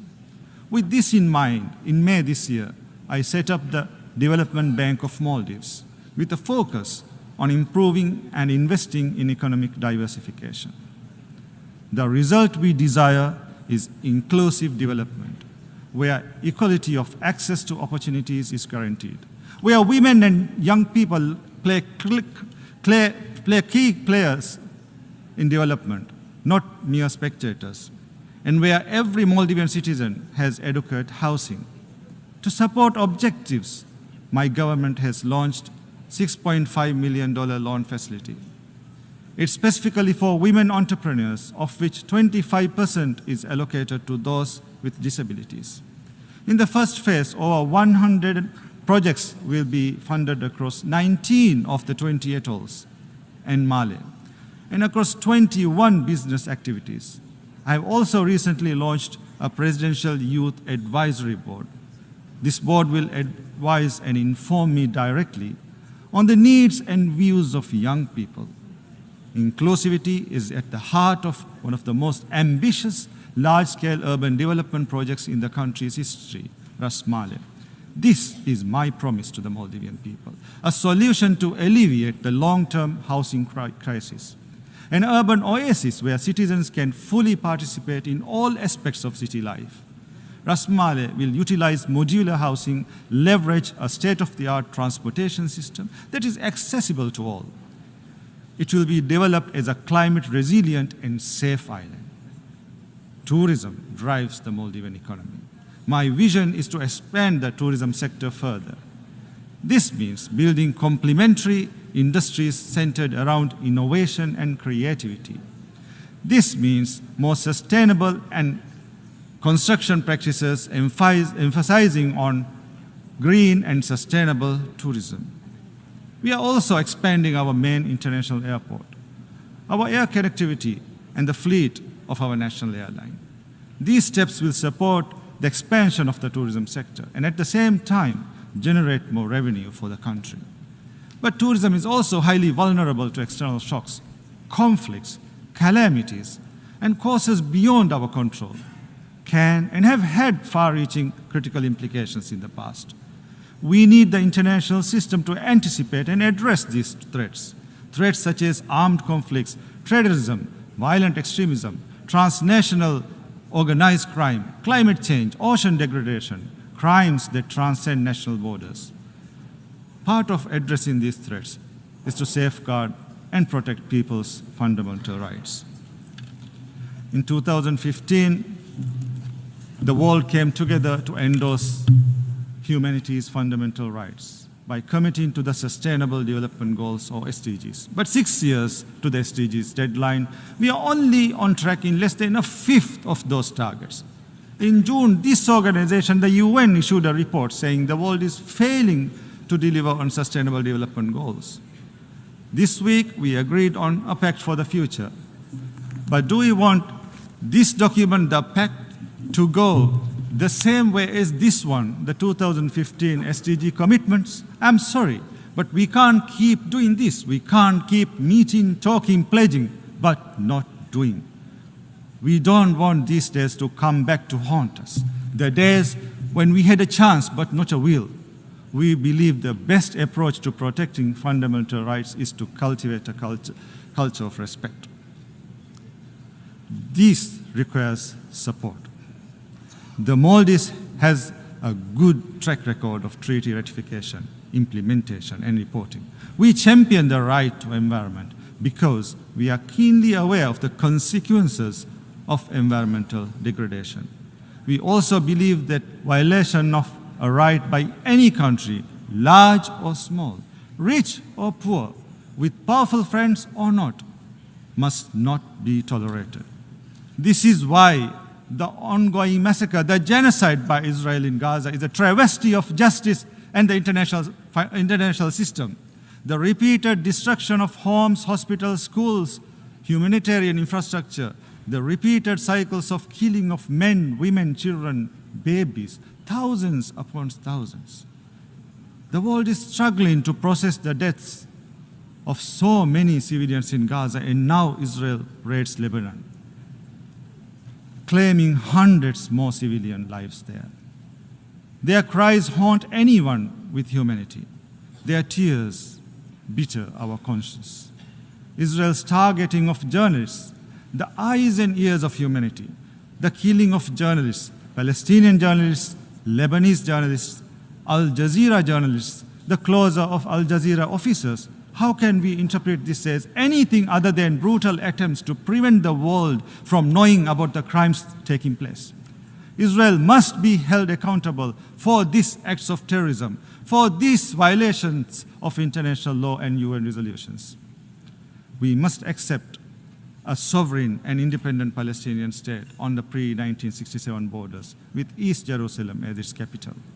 We welcome the decision to seat our brothers and sisters from Palestine with us here in the General Assembly for the first time instead of behind us. Now we must ensure that Palestine becomes a full member of the UN. Mr. President,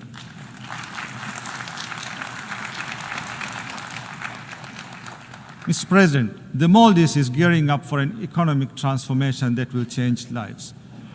But our policies can deliver the results only with sufficient international financial support. The Maldives has always taken ownership and responsibility for its own development. While we have received extensive support towards our development, we urge the multilateral development funds, banks, and bilateral donors to view us as your partners, not just as recipients of aid, to stop looking at our inherent vulnerabilities as limitations, to adopt tailor-made approaches which are mutually beneficial, to reduce the cost of borrowing, to make the financial system work for us, not penalize us, to make your terms flexible, your financing less rigid, to make your lending targeted, affordable, and responsible.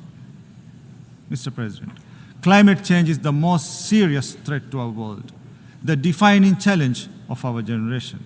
It's washing away decades of progress in mere minutes. It's diverting already depleted resources of long-term development to emergency relief and reconstruction, preventing countries from adapting to climate impact. And the vicious cycle continues. The Maldives has always walked the talk. We are investing in renewable energy. Our goal is to have 33% of the country's electricity demand from renewable energy sources by 2028. On behalf of the Maldivian people, I implore you, do your part, act now. We must face the climate emergency head on, with science, determination, and resources. The rich and emitting countries need to meet the financial pledges already made, especially on adaptation, where the financing gap continues to widen. As we work towards COP29, we must ensure the new goal on climate finance matches the level of climate action required. This means the new goal must go beyond the $100 billion. It must include, as a minimum, loss and damage response, mitigation and adaptation as sub-goals. One of the biggest victims of the climate crisis is the ocean. The Maldivian people and their livelihoods are dependent on the health and wealth of the ocean. We need to step up efforts to sustainably use and manage our ocean resources, address plastic pollution, conserve biodiversity, and protect endangered species. This morning, I ratified the Global Ocean Treaty. We urge you all to do the same. We urge you to do your part to address climate change, overcome pollution, and reverse biodiversity loss. The transformation the Maldives seeks cannot be achieved without an enabling global environment. Small countries like mine need a multilateral system that champions us and delivers for us. The United Nations is the epitome of the multilateral system. It is well positioned to promote sustainable development, to maintain peace and security, to promote and protect human rights, to enforce equality, the rule of law, inclusivity, and representativeness. But what we are witnessing is the opposite. Inability to stop climate change and environmental degradation, inability to stop war and genocide, inability to stop exploitation and suffering, inability to stop unequal representation. Hence, the United Nations needs reform and revitalization. It needs to be representative. The Maldives cannot and will not watch and stand idle while the multilateral system fails, because our development, our advancement, and our survival is tethered to the world. That's why the Maldives is seeking to get elected to the Economic and Social Council for the 2027 to 2029 term. We count on your support. If elected, the Maldives will strive to make the UN development system more relevant to our times, continuously recalibrating and adjusting, utilizing the latest science and evidence, listening to the variety of opinions and views. The United Nations must enforce its decisions across the UN system and at local level. The United Nations is only relevant when it makes a real difference in our lives. Mr. President, 59 years ago, the Maldives reached out to the United Nations as its first port in a sea of uncertainty. We came here to this great hall, seeking recognition, seeking a partner. We came to you as a poor and impoverished country, but with a vision of prosperity, a vision which we made great progress with your support. Today, once again, we come to you aiming higher, to reach further, and to do better, with a vision to make the Maldives a developed nation by 2040. For I believe development is destiny, and our destiny beckons towards a brighter future for the present and future generations. I thank you.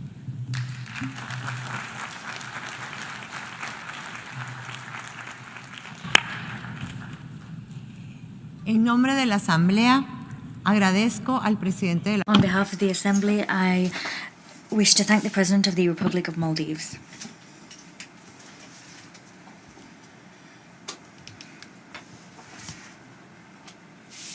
The Assembly will now hear an address by His Excellency Emomali Rahmon, President of the Republic of Tajikistan. I request protocol to escort His Excellency and invite him to address the Assembly.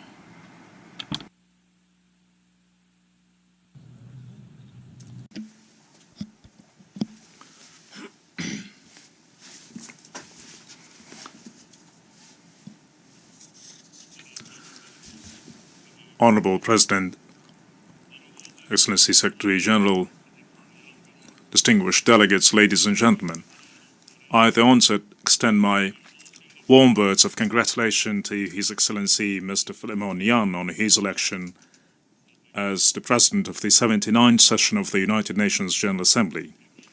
My heartfelt thanks also go out to His Excellency Mr. Dennis Francis in recognition of his fruitful engagement as the President of the 78th session of the United Nations General Assembly. Distinguished delegates, today the world is facing up to a turbulent and intricate situation. The controversial geopolitical process, rapid weaponization, escalation of the Cold War, armed conflicts, aftermath of climate change and other global jeopardies and threats will undoubtedly give rise to the long-term negative consequences. In this context, it is critical more than ever that we consolidate joint efforts of the international community to protect security, maintain stability, and ensure overall sustainable development. Obviously, we can bring lasting peace, build harmonious life of mankind and prosperity of countries primarily on the basis of mutual understanding and constructive cooperation.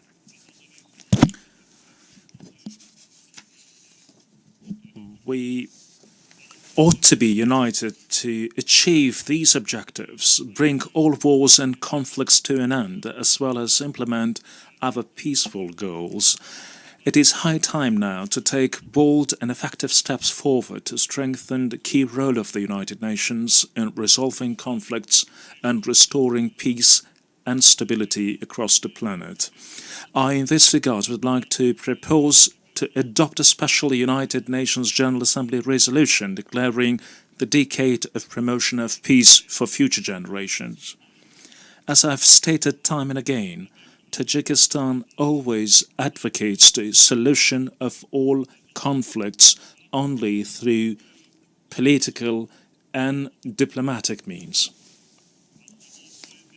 At the same time, I would like to emphasize that the Republic of Tajikistan continues uninterrupted, unwavering support of an implementation of the 2030 Agenda to achieve Sustainable Development Goals.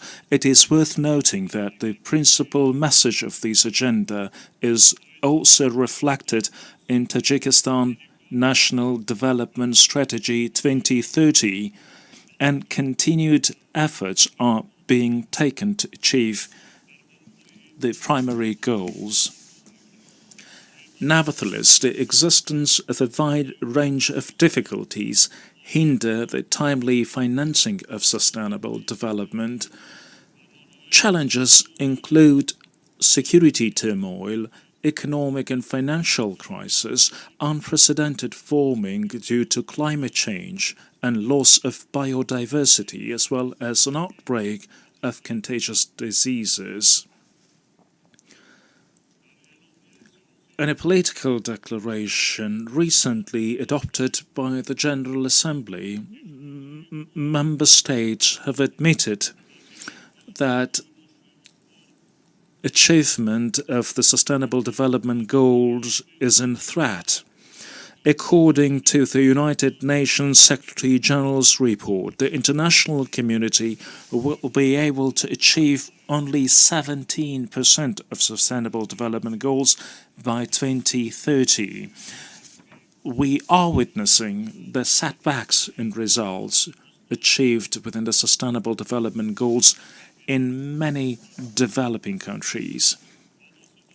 In view of this, we need to intensify our efforts to implement the 2030 agenda in a timely manner and pay particular attention to the financing for sustainable development.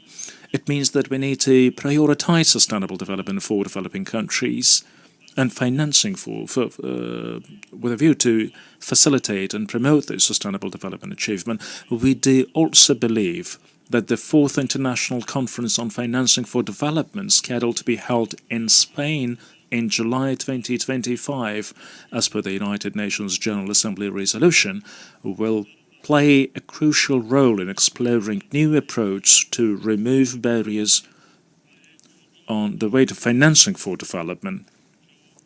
Necessarily, the activities of the international financial and economic system should meet the needs of developing countries so that it can facilitate the timely counter-response of member states to modern threats and challenges. In that context, in order to implement the goals and programs we've outlined, we believe it is important to continue financing countries in need by international financial institutions, especially through the means of the International Development Association, IDA. Digital technologies and artificial intelligence pave the suitable ways for achieving the Sustainable Development Goals. Tajikistan is taking effective and the most necessary measures for the gradual transition to digitalization system by adopting the national strategy and relevant conceptual legal acts. I, in this respect, propose to the General Assembly to adopt at its upcoming session a special resolution on the role of artificial intelligence in creating new opportunities for socio-economic development and acceleration of the Sustainable Development Goals achievement in the region of Central Asia. Tajikistan recognizes the importance of the Summit of the Future held in the framework of the current session of the United Nations General Assembly. The intergovernmental document, the Pact for the Future, adopted during the summit, plays a key role in ensuring peace, security and sustainable development, and we welcome the willingness of the international community to implement this pact. This pact was adopted at a time when millions of civilians are exposed to security risks and dangers in different regions around the world. We reckon that the international community must take joint and effective actions to withstand the threats of terrorism and extremism, radicalism, cybercrime, trafficking in narcotics and weapons smuggling, and fight other manifestations of transnational crime. Furthermore, the rise of Islamophobia, as well as the trend of practicing double standard policy in international relationships in recent years has become a matter of our deep concern. Our country constantly carries out joint actions in cooperation with the United Nations and its specialized agencies, as well as other international partners to counter security threats and challenges.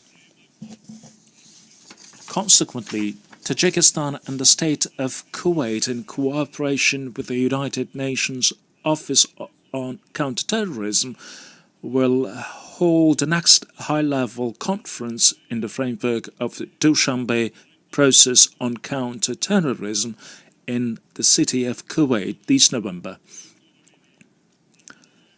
We do believe that this platform will mainly focus on the subjects related to the persistence of inclusive security and stability and contribute to the continuation of an extended and trustful dialogue, as well as facilitate the exchange of helpful experience and ideas among the stakeholders. Ladies and gentlemen, on security matters, I would like to emphasize that the Palestinian crisis remains a matter of deep concern to our country. Today's tragic situation in this region once again proves that there is absolutely no military solution to the Palestinian case. Tajikistan believes that an ultimate and tangible solution to this conflict would be possible only through the implementation of the United Nations resolutions on recognition of an independent state of Palestine based on 1967 borders. We hope that conflicting parties will take actions for a ceasefire deal and arrange the peace negotiations, and the international community will take effective steps to restore the lasting stability in Palestine. Moreover, we uphold the establishment of enduring peace and stability, as well as economic and social development in neighboring Afghanistan. To this end, Tajikistan is always ready to accord its assistance in the revival and development of a wide range of sectors of peaceful life in Afghanistan. Subsequently, I repeatedly call on the international community to spare no effort to help the long-suffering people of Afghanistan, including regions affected by natural disasters, to prevent a humanitarian crisis in this war-torn country.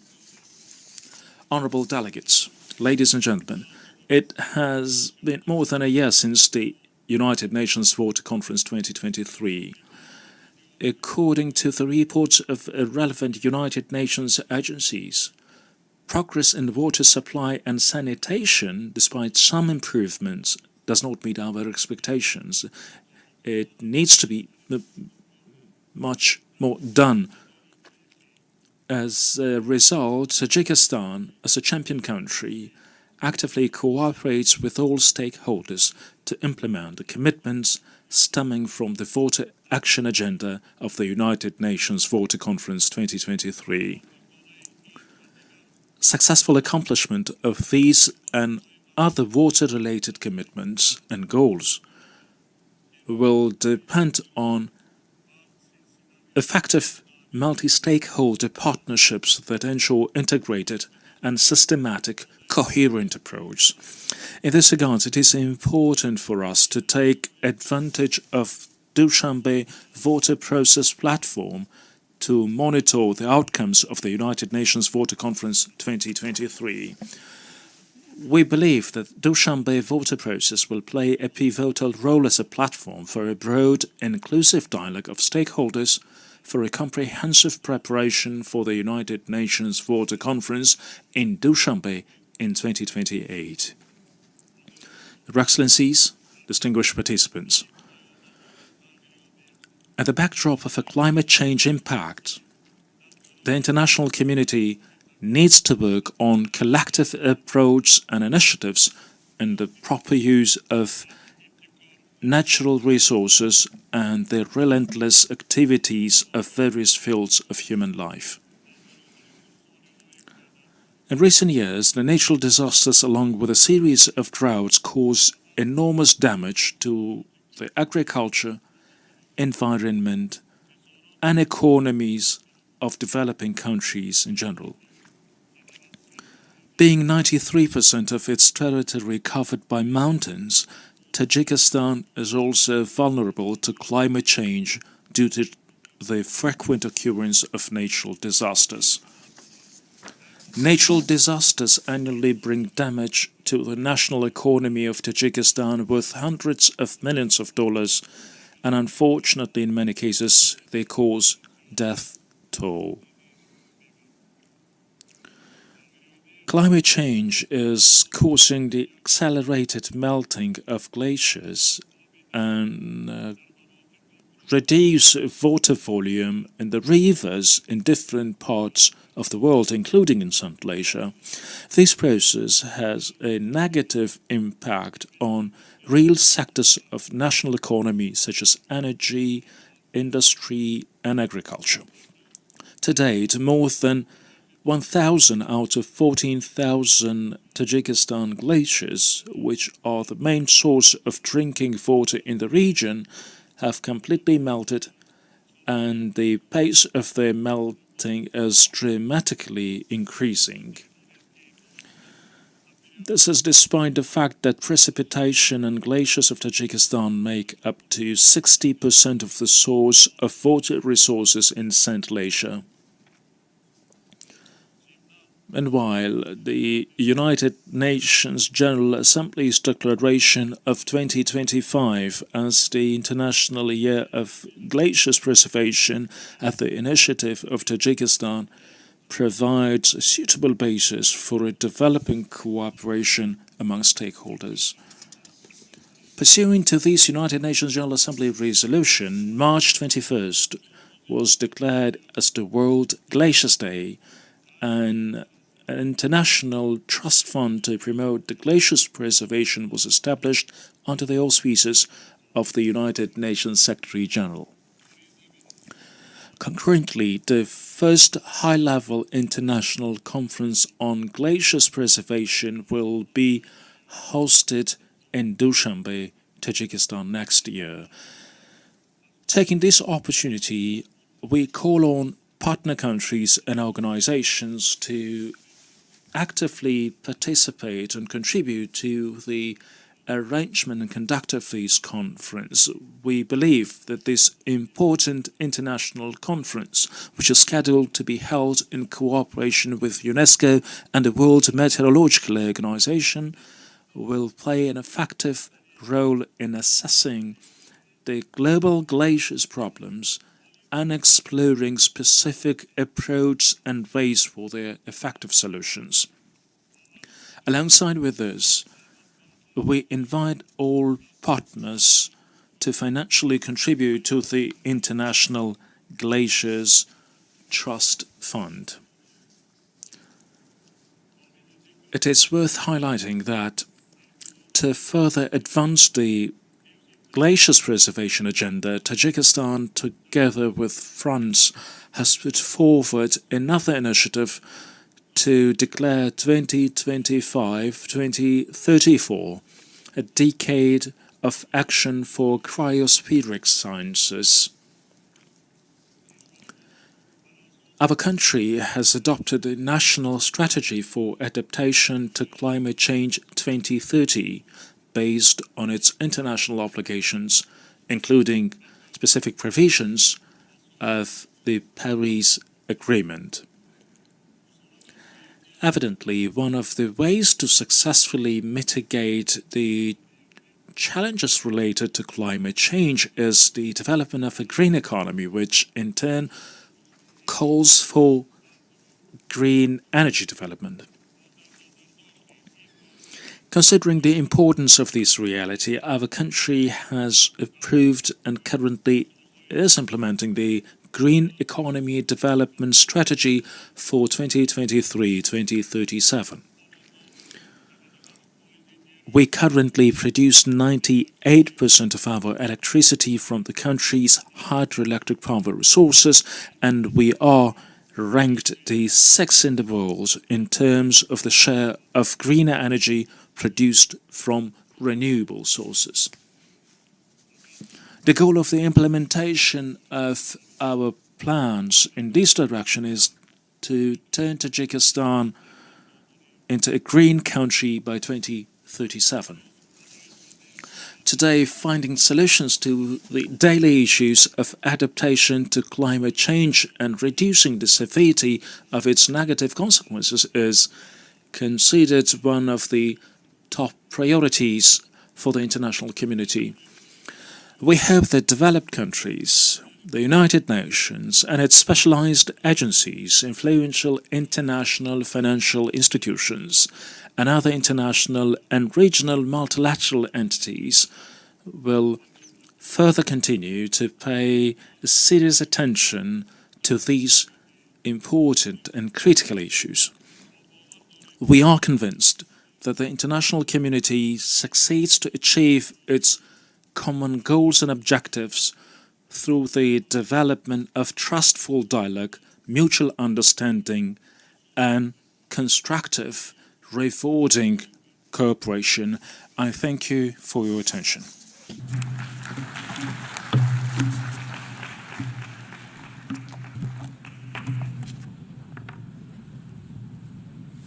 Agradezco. On behalf of the Assembly, I wish to thank the President of the Republic of Tajikistan.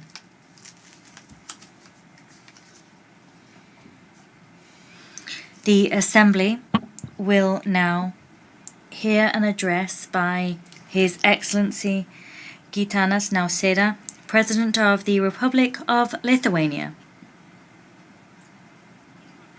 I request protocol to escort His Excellency and invite him to address the Assembly. Dear President of the General Assembly, Excellencies, ladies and gentlemen, over the last 2 days in this very room, global leaders welcomed the Pact for the Future. Together, we reaffirmed our commitment for multilateralism anchored in the 3 pillars of the United Nations: sustainable development, peace, and security, and human rights. These are all great and noble principles that have defined the essence of the United Nations systems since the end of the Second World War. Most significant global political developments, from decolonization to the end of the Cold War and the singing revolutions in Europe, have seemed to bring us closer to the bright future of peace, freedom, and human dignity. While this international rules-based world order was never perfect, it helped us to search for joint solutions. For many decades, we have been trying to resolve multiple conflicts and crises and address emerging global challenges such as climate change, unequal development, food insecurity, terrorism, and illegal migration. And then, more than 10 years ago, something entirely different happened. A permanent member of the Security Council began military aggression against a peaceful member state. At first, covertly, then more and more openly, breaking ever more international norms. And finally, Russia started the full-scale invasion of Ukraine. Today, even though we face yet another distressing crisis in the Middle East, as well as rising tensions in the Indo-Pacific region, the Russian war of aggression is the most dangerous threat. The entire international order, defined by sovereignty, territorial integrity, and inviolability of borders, is under assault in Ukraine. Each and every member of the United Nations, every sovereign nation, has also much to lose. To fully understand what is presently at stake, we must all start paying attention to the words of Russian leaders and their representatives at the United Nations Security Council. How many times they have openly admitted the Kremlin intends to wipe Ukraine from the face of earth.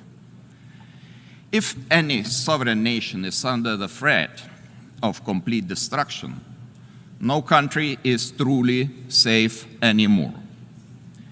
If the international community looks away and ignores the unpleasant truth, no country is safe anymore.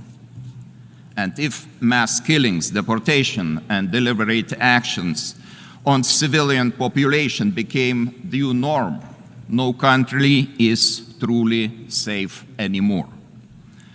That should be perfectly clear to anyone. That should disturb us all.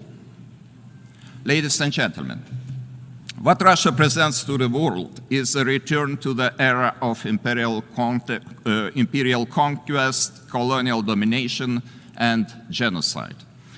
And I do not believe we are ready to follow this path.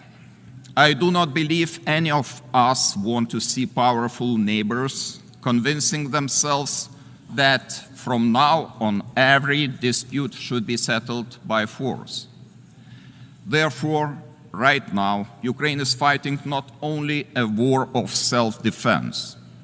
Ukraine is also fighting for the future of all those countries who believe in the United Nations Charter and its principles. Ukraine is fighting for us all. And yet, our joint collective response to this day is insufficient.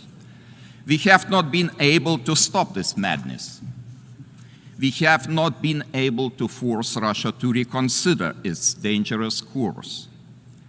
We have not been able to hold it accountable for so many violations of the United Nations Charter. Why was that the case? Because to this day, the aggressor is hiding under the cover of the Security Council's permanent membership, hiding in plain sight, mocking every one of us with its unrestricted veto power. It is a terrible blow to the very credibility of the United Nations system. And still we keep hearing some calls for Ukraine to surrender, to compromise on its sovereignty and territorial integrity, or to accept Russia's ultimatums. Why should the aggressor be rewarded? Why should appeasement work this time when it failed so spectacularly almost 90 years ago? Why should the victim agree to the demands of the aggressor, sitting safe in the Kremlin after so much bloodshed and loss of innocent lives? Ukraine is still fighting. Ukraine is still going strong, regardless of all the appeasers and doomsayers. And only Ukraine has the right to determine the actual conditions for peace. Meanwhile, we have the duty to support Ukraine, to restrict Russia's ability to wage war and ensure the accountability of those responsible for the crime of aggression and crimes against humanity, to reform the Security Council and to rebuild the credibility of the United Nations Charter. To withstand enormous pressure and win this war, Ukraine will need more military equipment, ammunition, medical supplies. Ukraine also urgently needs humanitarian and financial aid. This upcoming winter will be extremely difficult for the Ukrainian people. Constant deliberate Russian attacks on critical energy infrastructure have destroyed more than 80% of Ukraine's thermal energy generation and a third of its hydro generation. To prevent a humanitarian catastrophe, our assistance should be swift and focused on the energy sector. Lithuania calls on other parties, including Belarus, Iran, North Korea, and China, to stop providing Russia with military support, including the transfer of dual-use materials. More arms for Russia means more civilian deaths, more civilian infrastructure destroyed, more chaos. There is only one path towards comprehensive, just, and lasting peace: Ukraine's peace formula. It deserves universal support because it is based on the universal principles of the United Nations Charter: sovereignty, territorial integrity, and international law. Lithuania urges all peace-loving countries to actively engage in these efforts, including preparation for and participation in the next summit of the peace formula. The war could enter the end phase tomorrow if only Russia agrees to disengage and withdraw its forces from all the occupied territories. Ukraine does not want Russia's territories. It wants to liberate its own people, not Russia's. It wants to see prisoners of war and abducted children, thousands of them, returned. It wants the constant, deliberate bombing of civilian infrastructure, of so many schools, hospitals, and power stations to finally stop. To achieve lasting peace, more actions will have to follow. Justice will have to be served. Russia will have to atone for its many crimes and pay damages. The main culprits of the war of aggression and numerous war crimes will have to stand before the court. Vladimir Putin is already under an arrest warrant by the International Criminal Court for his crimes, specifically unlawful deportation and unlawful transfer of children. Immobilized Russian foreign assets should also be used to pay for the damage done to Ukraine. Finally, we must all join forces in pushing for a comprehensive Security Council reform. There is simply no place for Russia in the Security Council, which was created to maintain international peace and security. Excellencies, Lithuania hopes to witness Ukraine's victory soon. Until this becomes reality, Lithuania's position remains steadfast. We will not recognize Russia's illegal annexation of any Ukrainian region, be it Crimea, Sevastopol, Donetsk, Kherson, Luhansk, or Zaporizhia. We will not stop demanding that Russia ends grave violations of human rights and fundamental freedoms in the occupied territories of Ukraine. Lithuania will continue providing shelter to Ukrainian war refugees. Lithuania will continue supporting Ukraine with all possible means.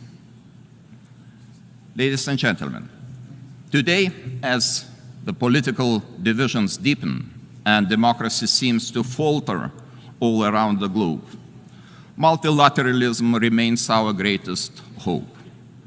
The United Nations has a crucial role to play not only in Ukraine, but also in the Middle East, Sahel, Horn of Africa, and in the Indo-Pacific region. We, as representatives of the international community, cannot remain indifferent in the face of the global crisis. We cannot stay silent on the breaches of international law and universal human rights, thus normalizing them. The pursuit of peace and justice requires our collective determination. It requires our unwavering adherence to the guiding principles of the United Nations. Now, as always, Lithuania is committed to promoting democracy, human rights, and accountability on the global stage.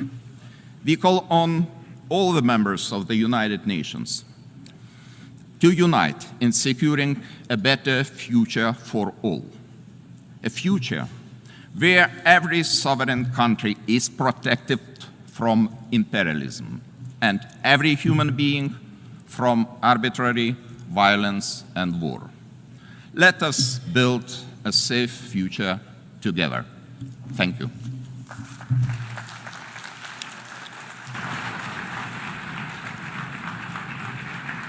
On behalf of the Assembly, I wish to thank the President of the Republic of Lithuania.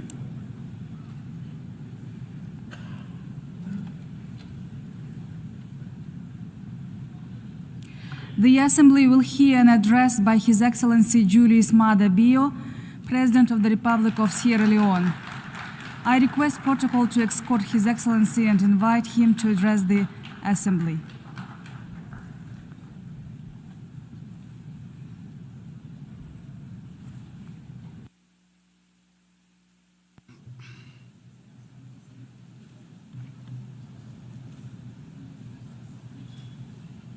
Madam President,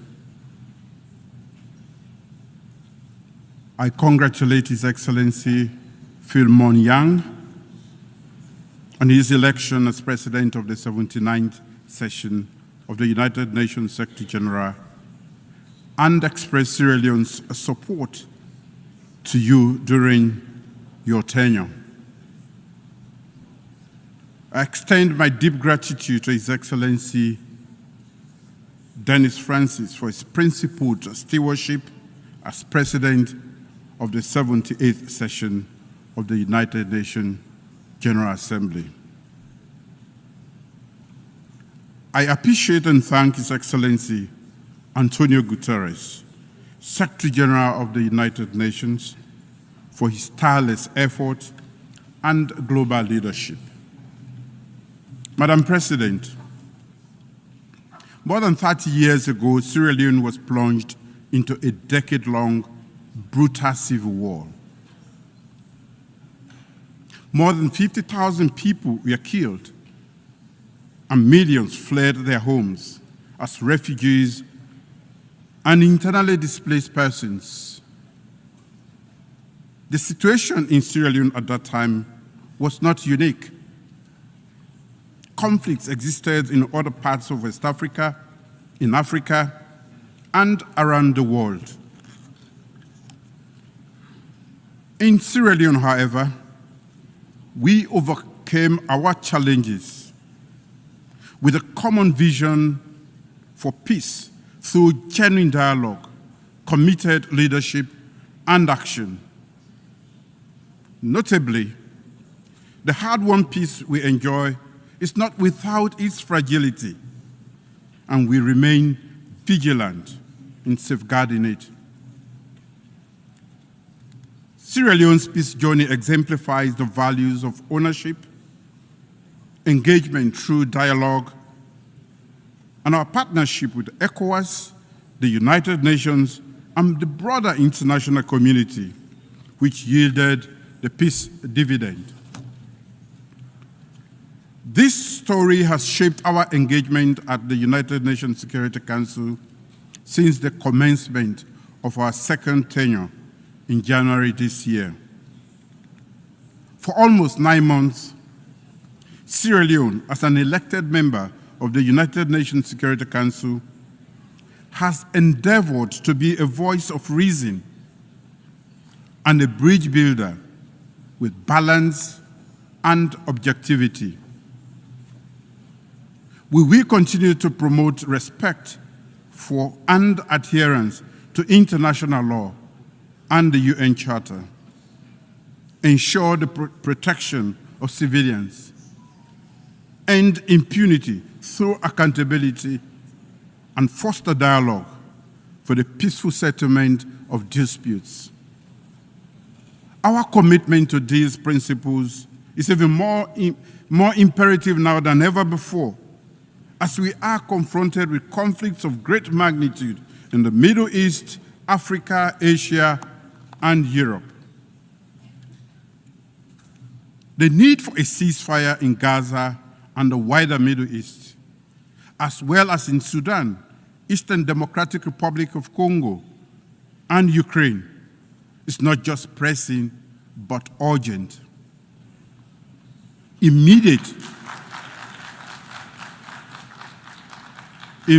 action is required to prevent further loss of precious lives and human suffering.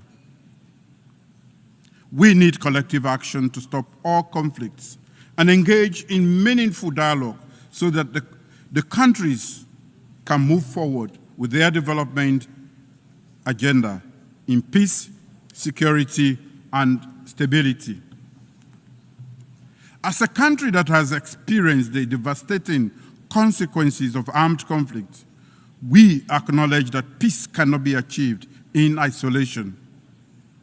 It requires inclusive political processes, economic development, and respect for human rights. For the millions of civilians trapped in ongoing armed conflicts, words of condemnation and empathy alone are not enough. It is imperative that we act together as the United Nations with a sustained commitment to end the cycle of violence and give innocent civilians the opportunity to enjoy lasting peace and prosperity. In the Sahel and West Africa, the regional leadership has been hard at work to find urgent solutions to the numerous peace and security challenges, particularly to curb the spread of terrorism and violent extremism. I call upon the international community to strengthen support for African-led peace initiatives and for the United Nations to play a more active role in addressing the root causes of conflicts. The safety and security of the people in the Sahel and parts of West Africa require a strong commitment from all relevant actors to engage in political dialogue and diplomacy actively to ensure we provide countries in the front line, especially Burkina Faso, Mali, Niger, the necessary support they need. Commitment to political transition is necessary, but it should never be at the expense of the safety of vulnerable civilians. There can be commitment and action on both. I've called for meaningful dialogue and led by example by visiting the head of state of Burkina Faso before Sierra Leone assumed the presidency of the United Nations Security Council in August 2024. We need to build bridges, and this requires the international community's commitment to working with the regions to implement dialogue-based, region-led, and region-owned solutions. Madam President, our current tenure at the United Nations Security Council has reinforced the view that there is an urgent need for reform. Nearly 80 years after its creation, the Security Council has been stuck in time. Its imbalanced composition is unjust and at odds with current realities, undermining its legitimacy and effectiveness. Unfortunately, Africa remains the unquestionable victim in all of this. Without structural change, the Security Council's effective performance and legitimacy remains unquestionable. In a historic and successful debate, which I presided over during Sierra Leone's August presidency of the Security Council on addressing the historic injustice and enhancing Africa's effective representation in the Security Council, I spoke as a representative of the continent that has long been underrepresented in the decision-making processes that shape our world on matters of peace and security. That debate had an indisputable resonance. One, that the historical injustice being perpetrated against Africa must be rectified. Two, that Africa must be treated as a special case. And three, that it must be prioritized in the reform process.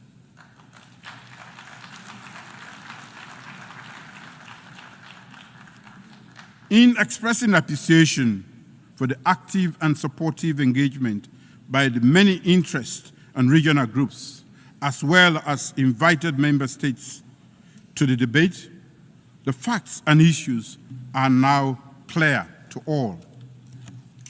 Africa has long been marginalized in global decision-making processes, and its voices are often drowned out. The legacy of colonialism, economic exploitation, and political marginalization has left deep scars on the African continent, thereby affecting its development, stability, and influence in international affairs.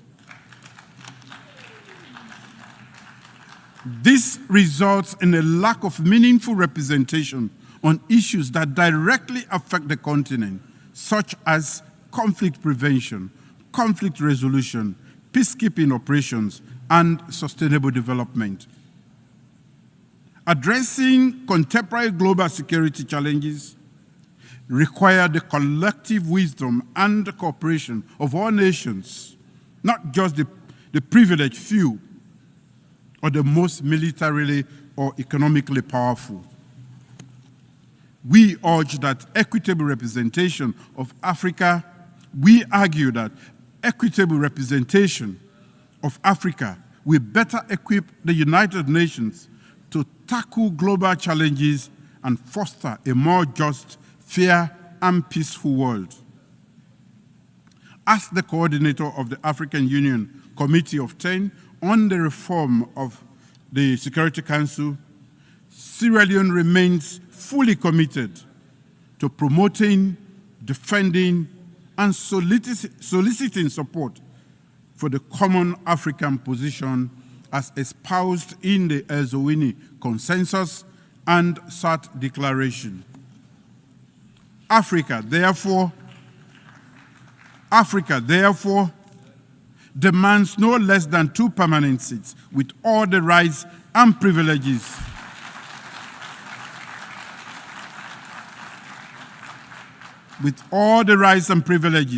of the permanent members, including the right to veto and 2 additional seats in the non-permanent category of the Security Council.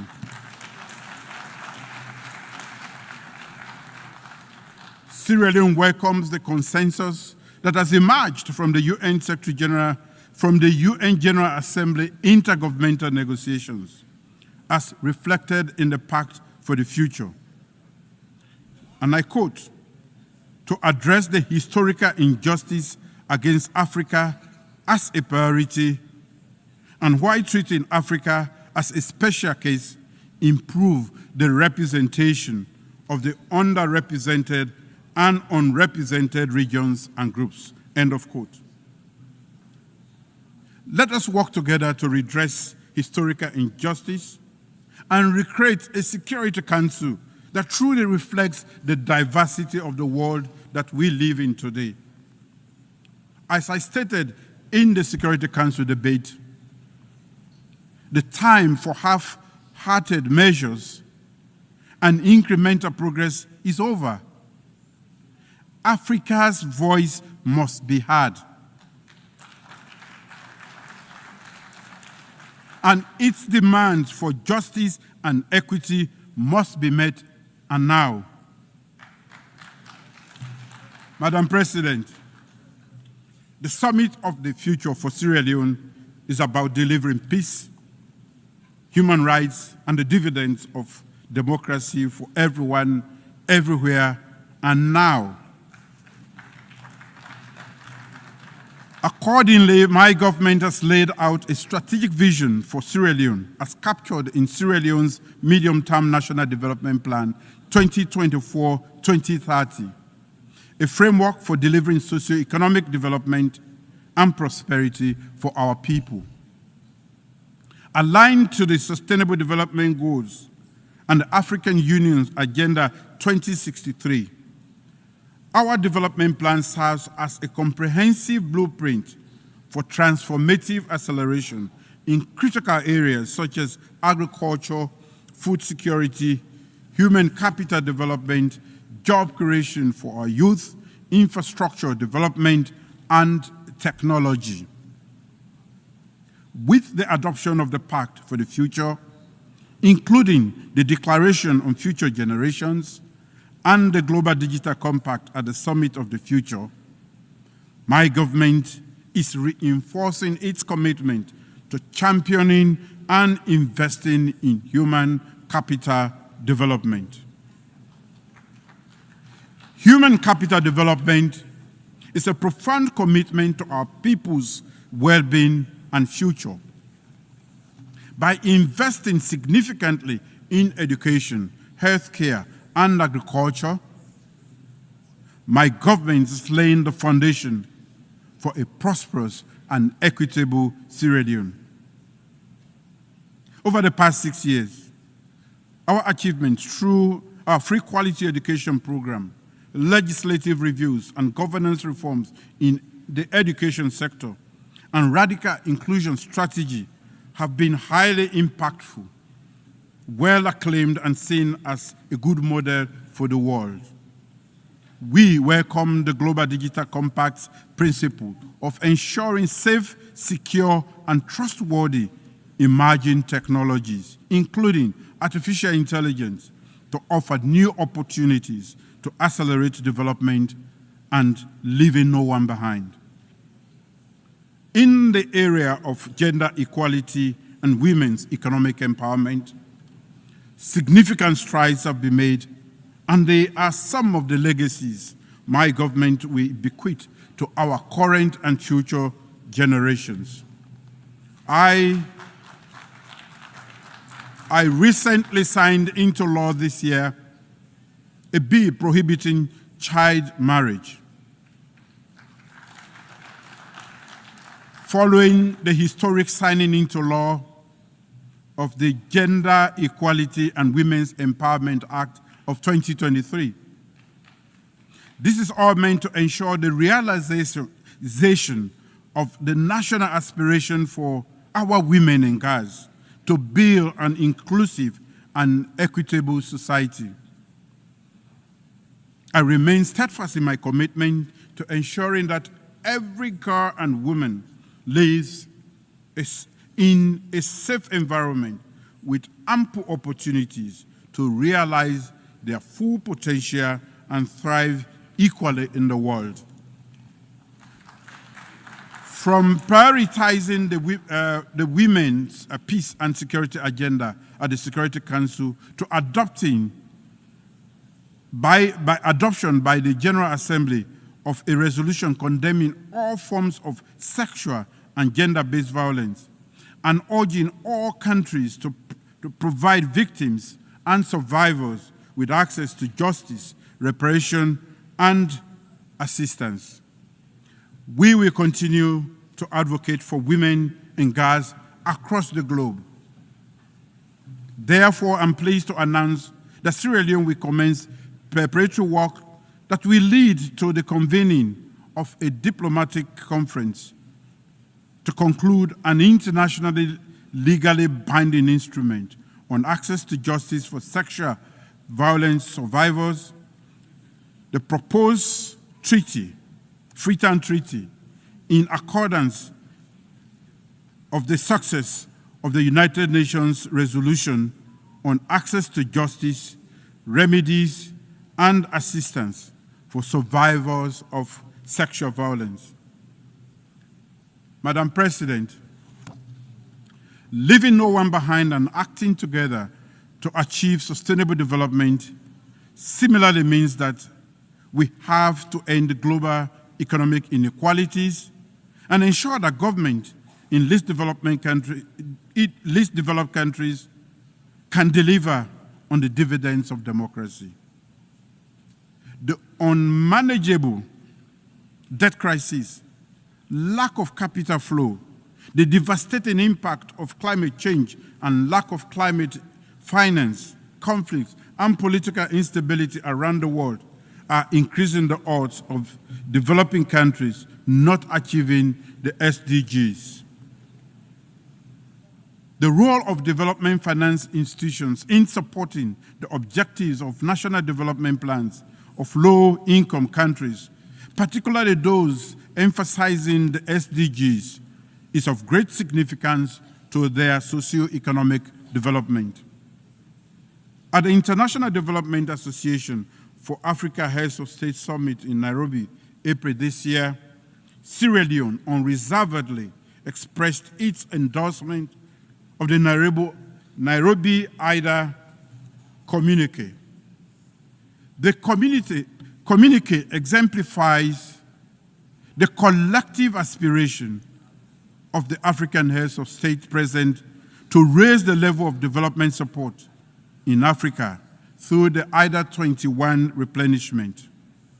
I wish to re-echo that endorsement at this August gathering. IDA's affordable concessional finance allows African leaders to develop our economies, enhance education and healthcare, deal with increasing effects of climate change, and expand electricity and digital access without becoming buried in unsustainable debt. To conclude, Madam President, the end of the Second World War in 1945 did not only unite leaders, but also urged them to cooperate.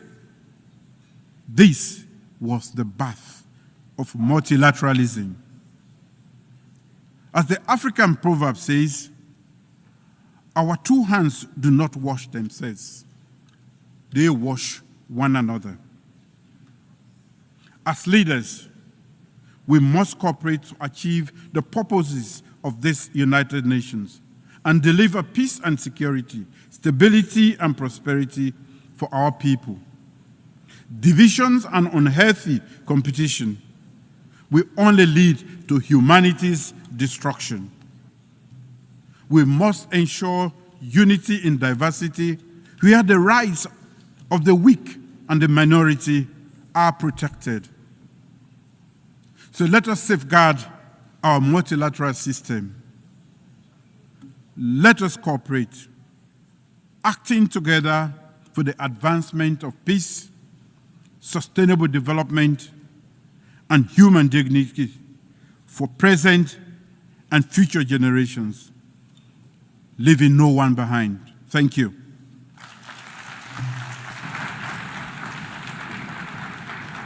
On behalf of the Assembly, I wish to thank the President of the Republic of Sierra Leone. The Assembly will hear an address by His Excellency Alexander Vučić, President of the Republic of Serbia. I request protocol to escort His Excellency and invite him to address the Assembly.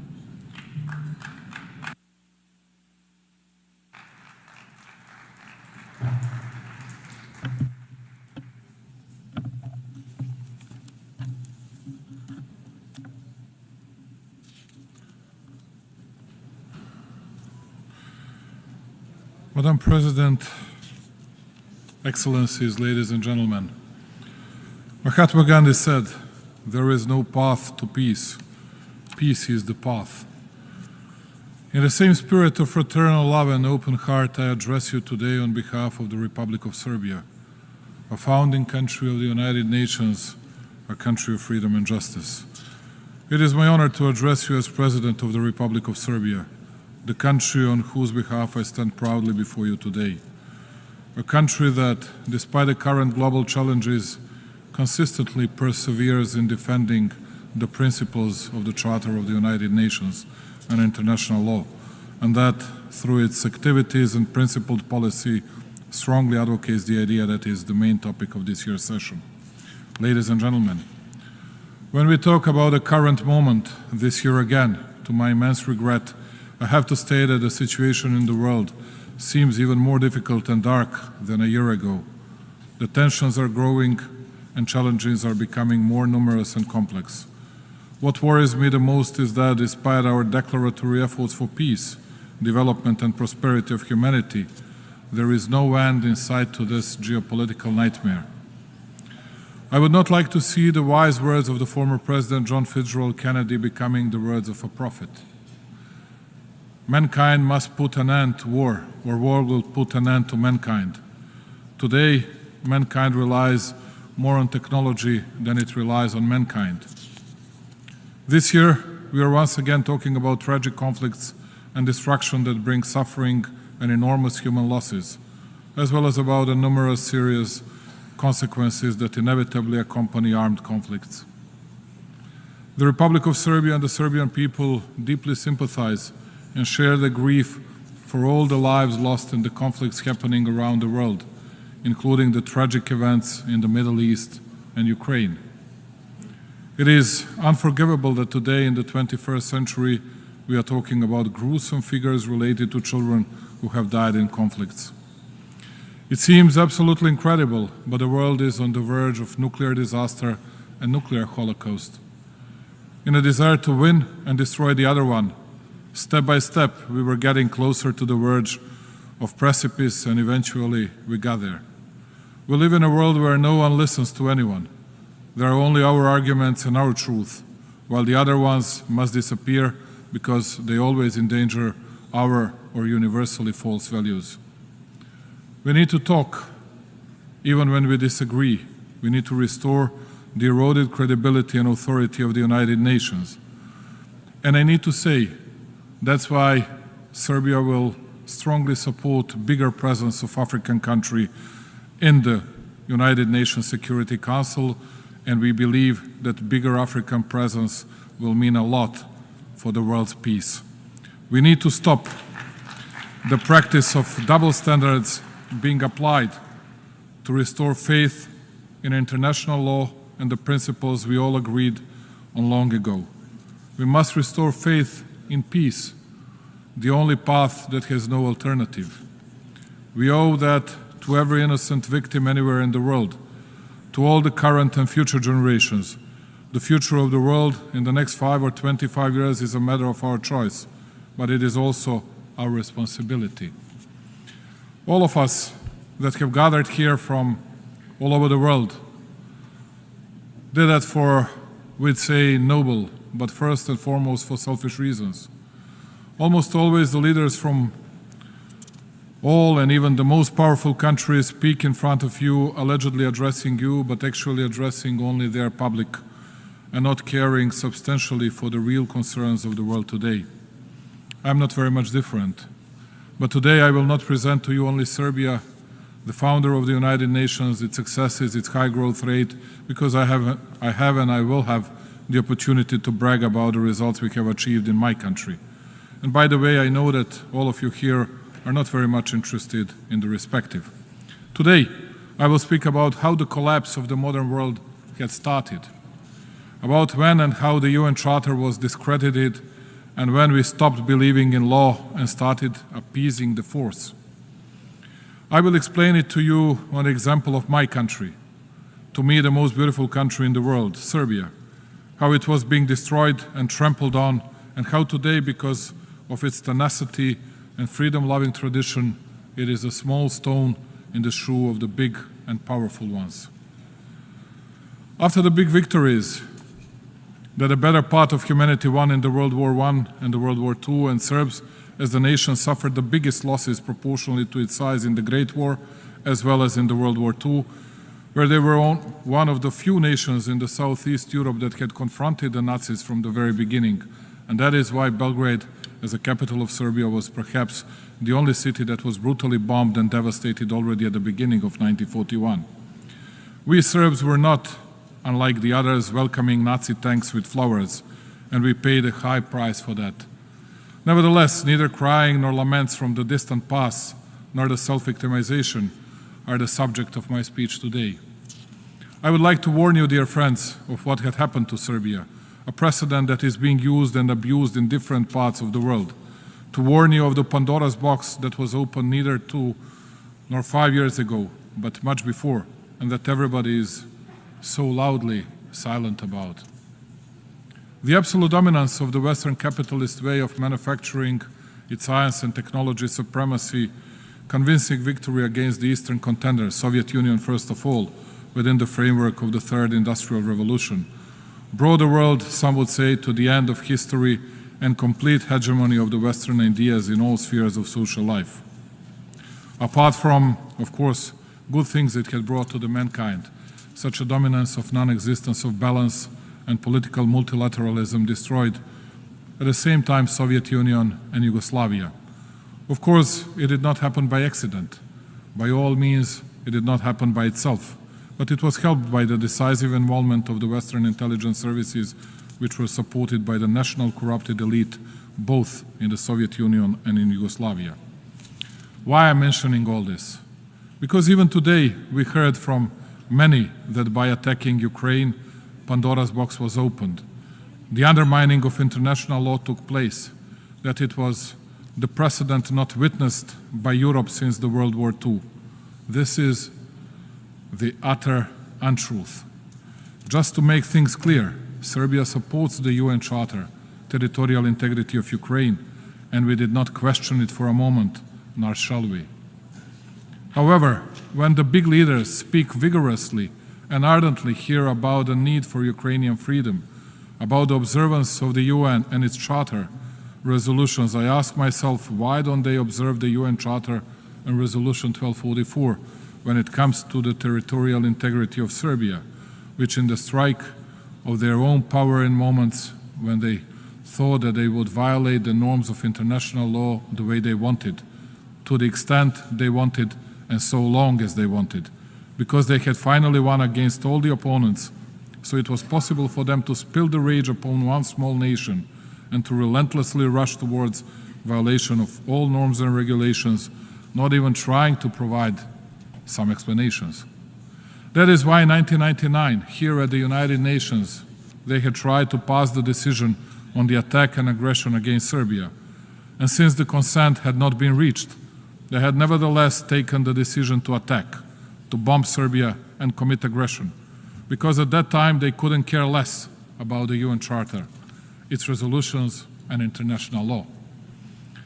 They were uncontested power that did not ask anyone about anything, and they thought it would go on like that for hundreds of years. It was by accident that we, citizens of Serbia, were the ones who paid a high price. It could have been anybody else. Thereby, it does not even occur to me to say that we were angels and that there was no our responsibility in all that.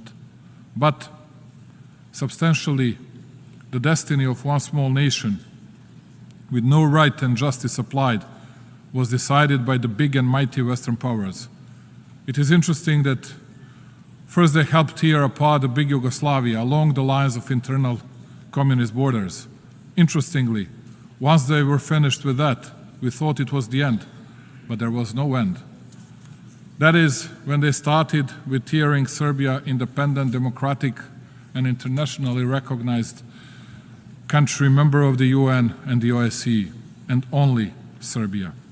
And today, please pay attention to it. They speak passionately about defense of alleged sovereignty of the states from secession and separatism until the next opportunity, when secession and separatism will be justified by the alleged humanitarian disasters and everything else that they will never accept as an argument in some other cases.